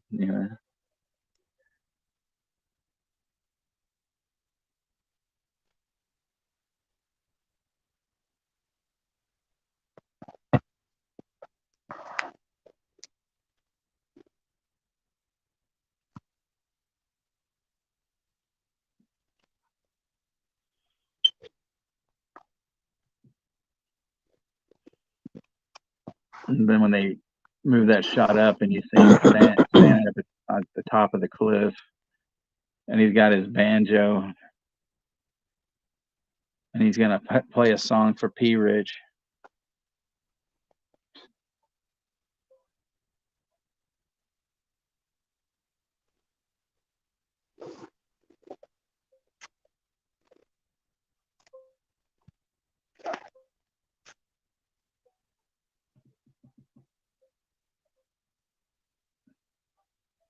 Oh, it's cool, Z. It's all right.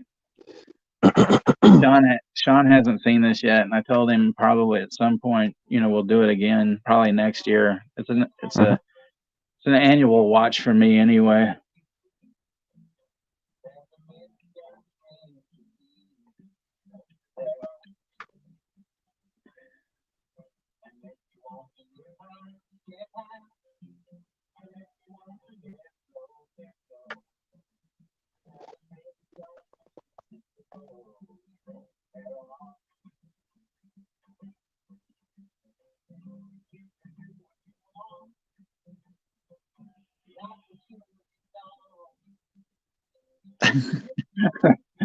That song that he's playing now, P. if you want to, if you want to sing out, sing out.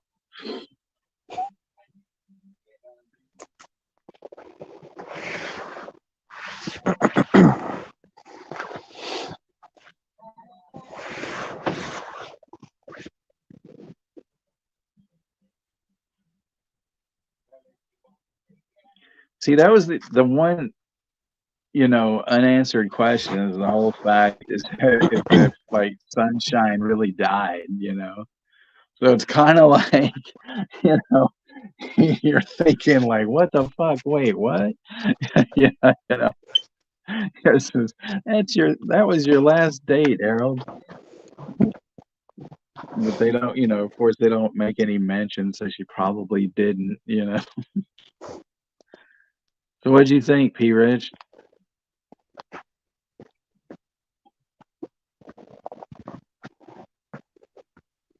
At the end.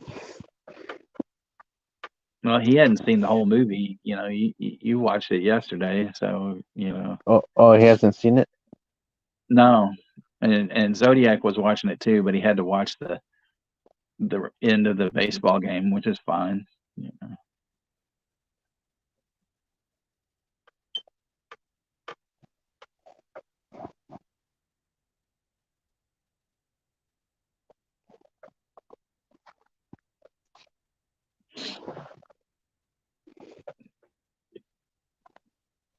We got a liked. Yay.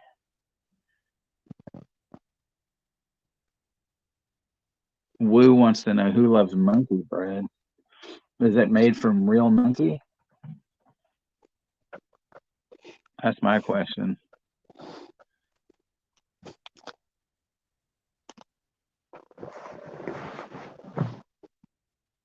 P. Rich says he thought it was good. See, so that's good, P. Rich. Happy you enjoyed it. 7 out of 10. Well, you can't complain with that,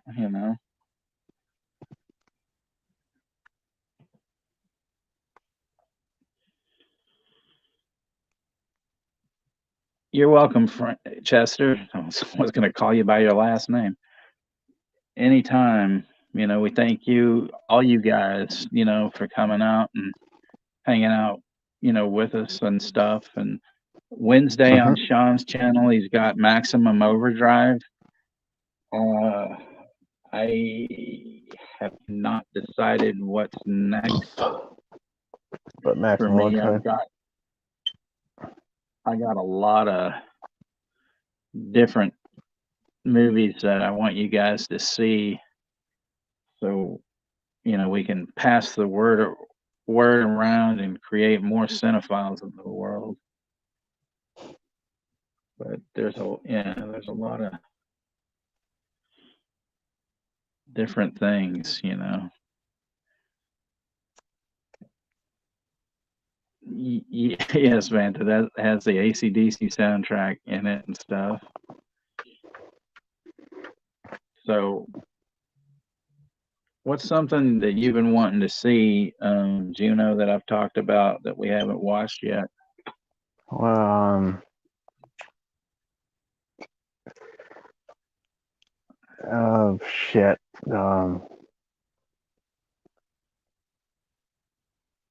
Damn, there's a lot of good movies, man. But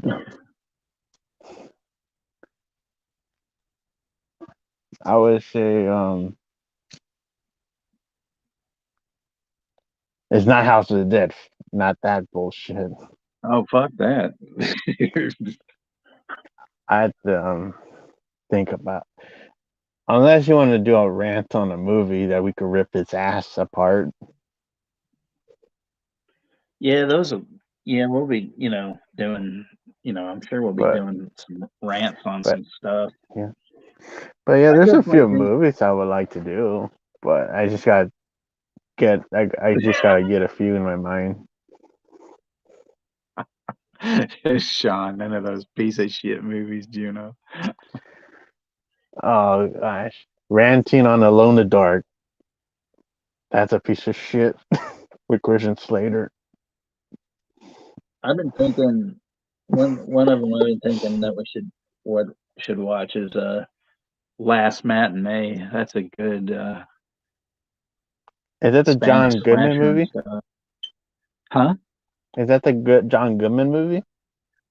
No, that's just Matinee. No, there's this Oh. like slasher.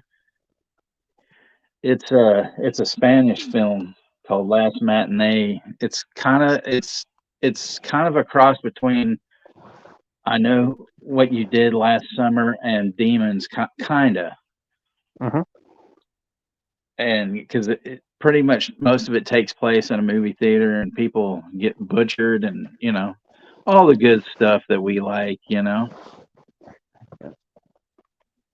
One of these days, I'm gonna try to do a live stream and see what the fuck I could do on StreamYard because I have not used my StreamYard account. So Well, I'm get gonna that like shit try one. started, brother. I mean, then that way the whole fucking Yeah, disciples of horror will be complete because all three of us will be streaming on each other's channel. yeah, We're a fucking force to be reckoned with. We don't. Everybody knows we take no fucking prisoners here now. hmm no You know. bullshit. Yeah. I'm sure I'll be But getting some angry texts from somebody or something. yeah, but this was a great stream, Texas. Well, thanks. I appreciate that. Enjoying. Thanks for recommending Harold and Maude. Oh, you're welcome, man. I just, it's like I think the three of us will have our own sort of niche kind of thing. Yep. And that's good Like, because we'll be mixing it up, a bit and stuff. because I would like to do watch party for like some action movies that I do enjoy watching. That'd be good. Because I always say kick ass and take no names like a motherfucker all the time in the streams. P. Rich says everyone's coked up, maximum overdrive. Well, we'll all be coked up for that, when we watch it. And Stephen King still thinks that movie's a piece of shit, but he was on coke, so he wouldn't think remembrance shit from that movie. I don't see how he could have fucking directed it. I want you to stand here. It's like whatever. And play the fucking AC/DC movie in this scene. Yeah. He must have been on hard coke to make that movie.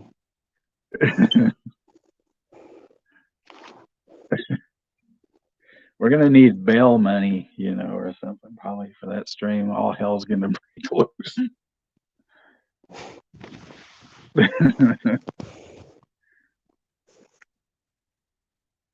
I know they did that movie Trucks, which was like a remake of sort of a remake of Maximum Overdrive. Did you ever Right. see that one? No, I don't think so. It's a okay version. Just like it doesn't have like the AC/DC. It doesn't have the crazy shit from the Maximum Overdrive. It's just like a lame version of that movie. Like the only thing that is gory is when somebody gets hit by their face smashed in by a toy truck. That's like the only That gory sounds shit kind of in that cool. movie.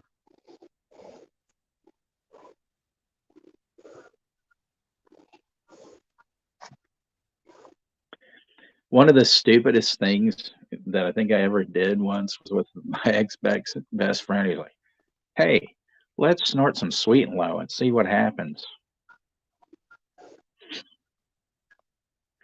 All it was just this immense feeling of the inside of my nose feeling like it was on fire.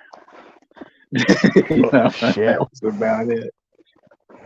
The things you do when you're young and stupid. Well, of course, I did do that shit where I put soda in my nose, and that shit fucking hurt a bit.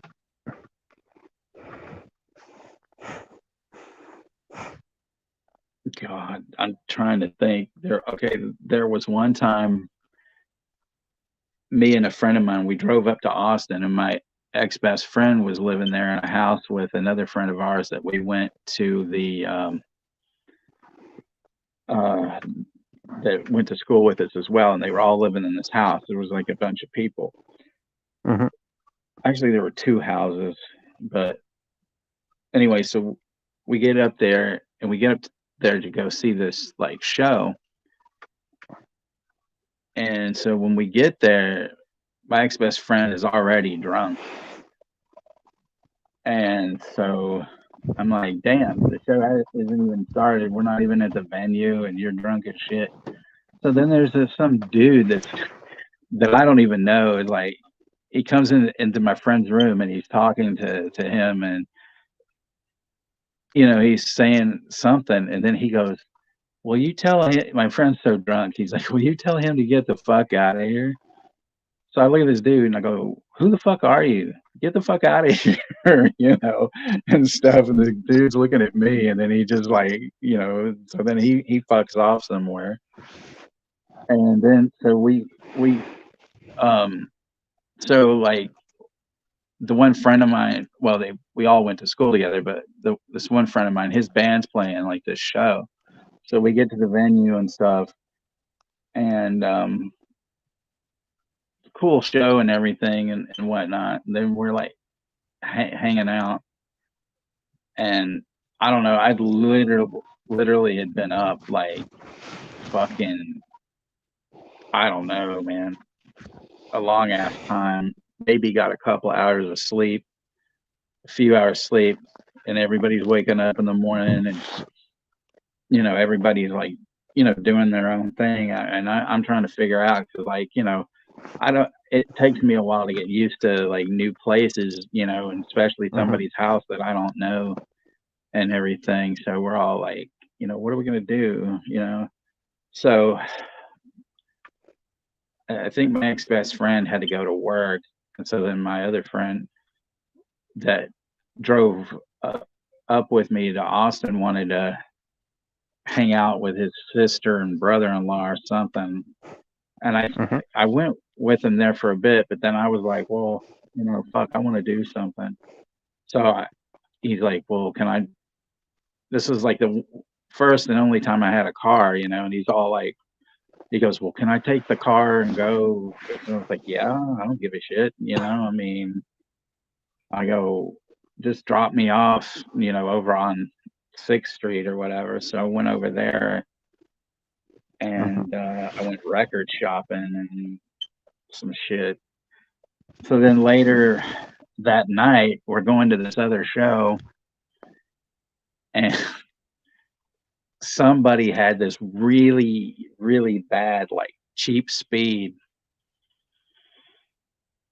So we're all like snorting this shit, and it didn't do anything for me because I was already like so wide awake. And then we go to this show, and we go to see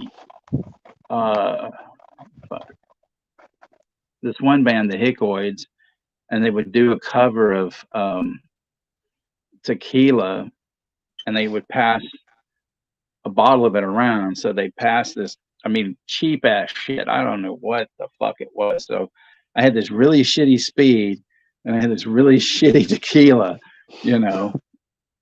And the only good thing about it was that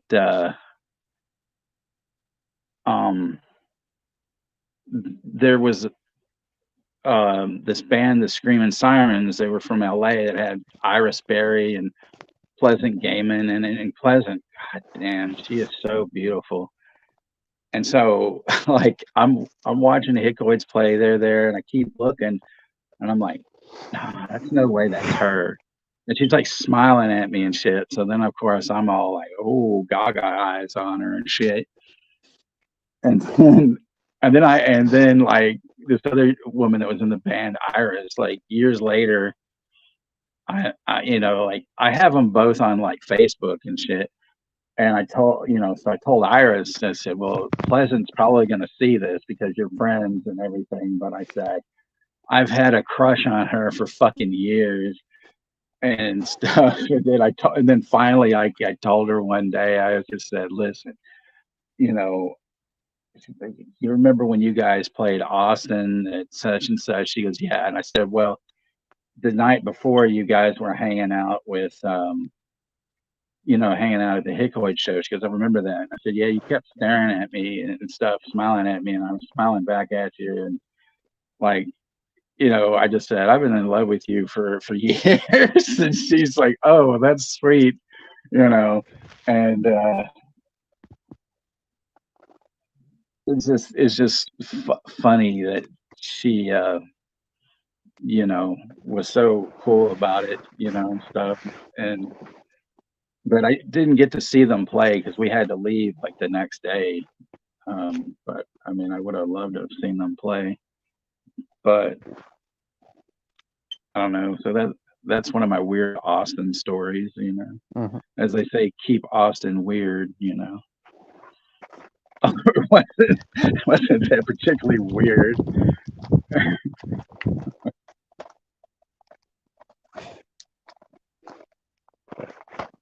but and then oh yeah, and then when we were driving home, like to the one house that previous night, maybe it was that night where I'm trying to find a way. My friend's kind of drunk. He doesn't know. I go, "Where are we going?" And he goes, Such and such," and he's arguing with me. He goes, "I think it's here," and I go, I don't know." So then this car stops, and I'm so pissed at him. I'm yelling at him, and I look. I see this car has stopped, and I hit my brakes, really hard, and it squeal. These dudes jump out of the fucking car. They're like, "What the fuck, you motherfucker hit my car!" I didn't even touch him. I mean, we were like feet away. And my friend, I told him, I said, "See what you did, you asshole?" And he goes, "But you didn't hit him." And I said, "Well, they don't fucking know that." And so then I get out of the car. I go, "It's cool. It's cool." I said, Look at our distance." And they're like, "Oh, yeah, it's cool. It's cool, brother. We're cool." And I was like, "Okay, good." He just get in the car, and I'm like, "You fucking asshole! Now tell me, where the fuck are we going?" Yeah.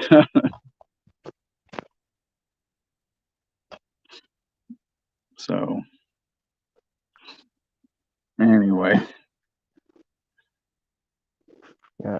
If we have ever like come up with ideas like to do watch parties like for a movie that I would like to pick, we could do that too. of course, man. Yeah. Anytime, Yeah. just let me know. Mikey says that's awesome. Tell people how you feel, even if they don't care or feel the same way. I'm an idiot, Mikey. I'm a ridiculous person. I say that to Moonbeam all the time. I tell her that I'm a ridiculous person, and she's like, "No, you're not a ridiculous person." She thinks I'm like the perfect gentleman, which I don't know how the fuck that even happens, and stuff. But all I know is that she pretends that she's not crazy about me, but I think she is because I know that I'm crazy about her.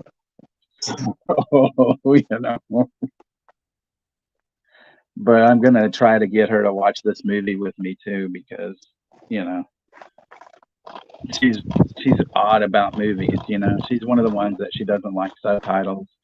And then she doesn't like documentaries, and I'm like, how the fuck can anybody not like documentaries? You know, and she's like, they're boring. I go, no, they're not. They're fucking. It's history. That's what a documentary is. It doesn't matter what it's about. It can be like, you know, baseball or horror movies, or it could be about whatever. It's not Or boring. Ancient Aliens shit or something. Yeah, I mean, as long as it's it's about something. Or even that piece of shit, Bill Cosby.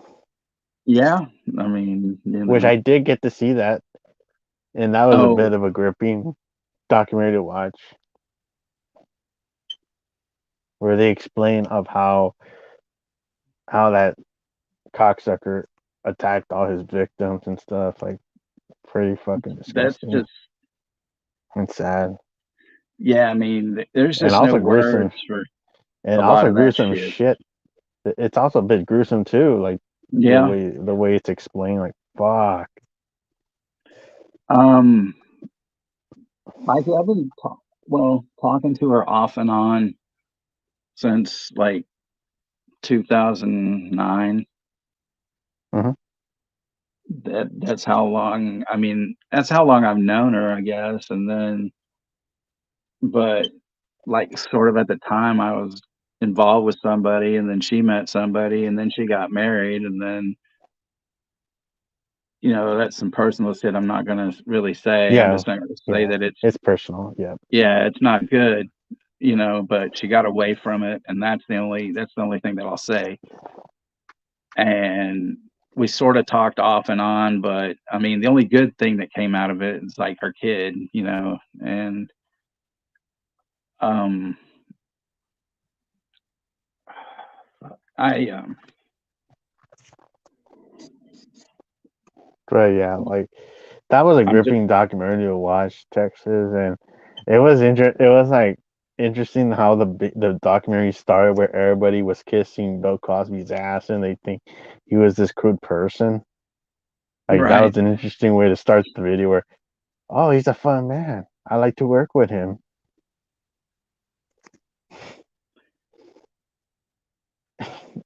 Like that was Yeah, interesting yeah.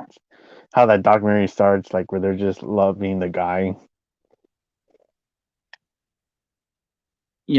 She's like, I mean, the thing that I'll say is that only good thing to come out of it was the kid, and and she loves that kid, and I love the kid just because the kid's part of her, and she said that she comes first, and I'm like, yeah, I said it doesn't matter, I said I'll treat her as if she's my own if that's what it comes to. So Mhm. I mean, I don't know.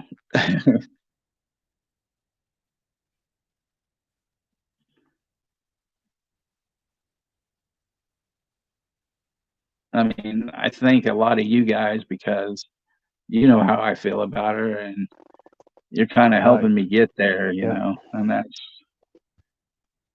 because when we first started talking I again, like some Green Day, things Texas. were, huh? I was just saying something to Mikey. He says he Uh, likes Green Day. they're just, she, I'm not saying it's been a hard road, but she's come, things have gotten better, like in the past Mhm. few months. Not that anything was ever wrong between us, because it hasn't. And it's just there were some things she's like, "Whoa, you're heading into this like kind of fast," and I'm like, "Okay, okay, I'll back Yep. back off," and you know, Yeah, that's good, but man. things have gotten a lot better. Mike Mikey was saying that they released their new album. Yeah, it's That's a good good. record. I like it. I I like some of their older songs too. I remember when they were known as like Sweet Children, and when their drummer was in a band called the Lookouts that I used to see a lot of times and stuff. But yeah, when I was like in grade school, I would always hear it because my sister would play Green Day a lot, Right. and I would always hear like the one that I always say that the one song that I actually like is on the Boulevards of Dreams. Yeah. That's like the song that I recognize of Green Day. Like, oh, that's the one I always hear all the time. Well, like when my mom, actually, it was funny. She saw them on Letterman or something one time. She was like, "You ever heard of that band called Green Day?" I'm like, "Yeah, mom." My mom was funny like that. Moms are just Hmm. moms are great. Unless you get some crazy like Carrie's mom or some shit. That's a very bad example, um, yeah, when my mom passed away, I play. I one of the songs that I had played at her funeral was "Time of Your Life" because she loved that song. Mm-hmm. So yeah, played that at her funeral and stuff. The Dirty Dancing song, "Time of Your Life." No, the Green Day song "Time of Your Life." Oh shit! Oh, Green Day. Yeah, I wouldn't play that fucking Dirty Dancing song. Nobody puts my mom in a corner. My mistake, man. Sorry. No, man, it's cool. That's funny that you mentioned that, though. Yeah, I was gonna come up with a really horrible joke too, but I Yeah, decided I it's just wouldn't. I didn't know you were mentioning Green Day. I thought you were mentioning the Dirty Dancing music or something. No. That she loved that Green Day song, but there is a song. I don't know if you guys are into Ben Harper at all, but there's a song called "What She Believes," and I love that song, and it just reminded me so much of my mom that I had that one was played as well and stuff. Mm-hmm. So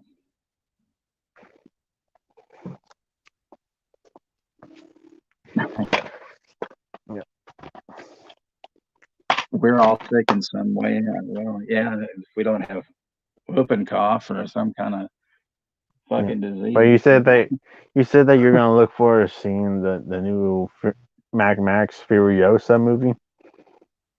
I want to see it. Yeah, I mean, it looks like it'll be decent. Mm-hmm. But you still haven't seen the new Planet of the Apes. No, I didn't even realize it was out until a few days ago, and I was like, oh fuck. So yeah, I got to get Jimmy, so we can go see that thing. But I don't see that much shit coming out next month. The only thing I'm looking for in July is Maxine and Deadpool 3. That's it. Oh But man, I'm definitely gonna fucking see Maxine for sure. it was cool when they played the Red Band trailer in the Abigail previews, which was awesome. Yeah, Where it's all uncensored. You hear all the cursing in it. Mikey, I gotta get your email address or something so we can have a talk because we've been needing to have a talk for a while. Because I'm in your same boat. There's a lot of people that don't like me for whatever reason, but I don't give a fuck about that. Mhm. We're the we're like the misfits of horror. Mhm. Like I like for June, like the month of June. I don't know what the fuck is coming out except like a new fucking Bad Boys movie's coming out. Yeah, I don't care. I mean, that I'm just sort of like, well, yeah, whatevs. Yeah, when I saw that trailer, I was like, it just looks like the same shit from the third movie. I'm like, this shit looks lame. So like, yeah, fuck it. I'd rather save up to go see Maxine and Deadpool 3 instead. I mean, the only thing that I don't get because I did watch that last Bad Boys, Mhm. and like it was good. I mean, I thought it was good. I thought it was weird they killed Joe Pantalano off, but then I guess this one's about some kind of revenge because they were saying that he was a bad chief and he was on the take and all this kind of shit. But I the hate deal, when I hate that stupid shit when they do that with characters. Oh, he was involved in bad shit. Man. that, Mikey, that's almost like a credo to live by, kind of, or something. Did you like the last movie? There were parts of it. I did enjoy it, Okay, but Mikey, like cool. Thank you. I would still say I like part 2 more. Yeah. But all in all, like it's coming out in June, but I don't give a shit. Talk to you later, Venta. Thank you for stopping in and hanging out.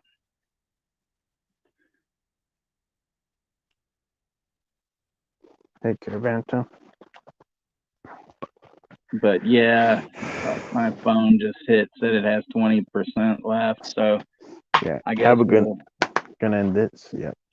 yeah, we're gonna shut this down. But man, thank you guys,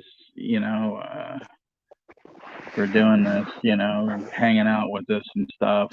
We appreciate you guys so much, and we wouldn't be here if it wasn't for you. I tell you, and I'm sorry that Sean couldn't join us. I mean, well, he was here, but that he couldn't join us on the stream because he's usually the commander. So I had to sort of be the commander tonight. I was a little iffy about it because my phone's been acting fucking weird and stuff, but it's just Mhm. it was great. Me and Juno tag team, and like Brody and Hanson, whipping some Japanese ass. Thanks, P. Rich. Thanks, P. Red. Thank Z and Rosalia and 71 and Jimmy and Chester, Pops, Chester, Mikey. all of you guys, So it was good. So I just man, one of these days I'm gonna have to come in with some money in a nefarious way or something, and we'll all just meet somewhere and hang out. And fucking P. Rich can grill us some steaks, or whoever's the better chef.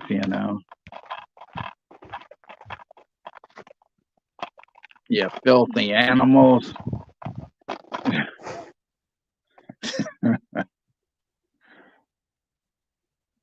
All righty then. Just Have a good night, Vanta, Chester, Mikey, Johnny, Jimmy, P. Rich. Have a good night, everybody. we appreciate you always Thank and you. love you so much.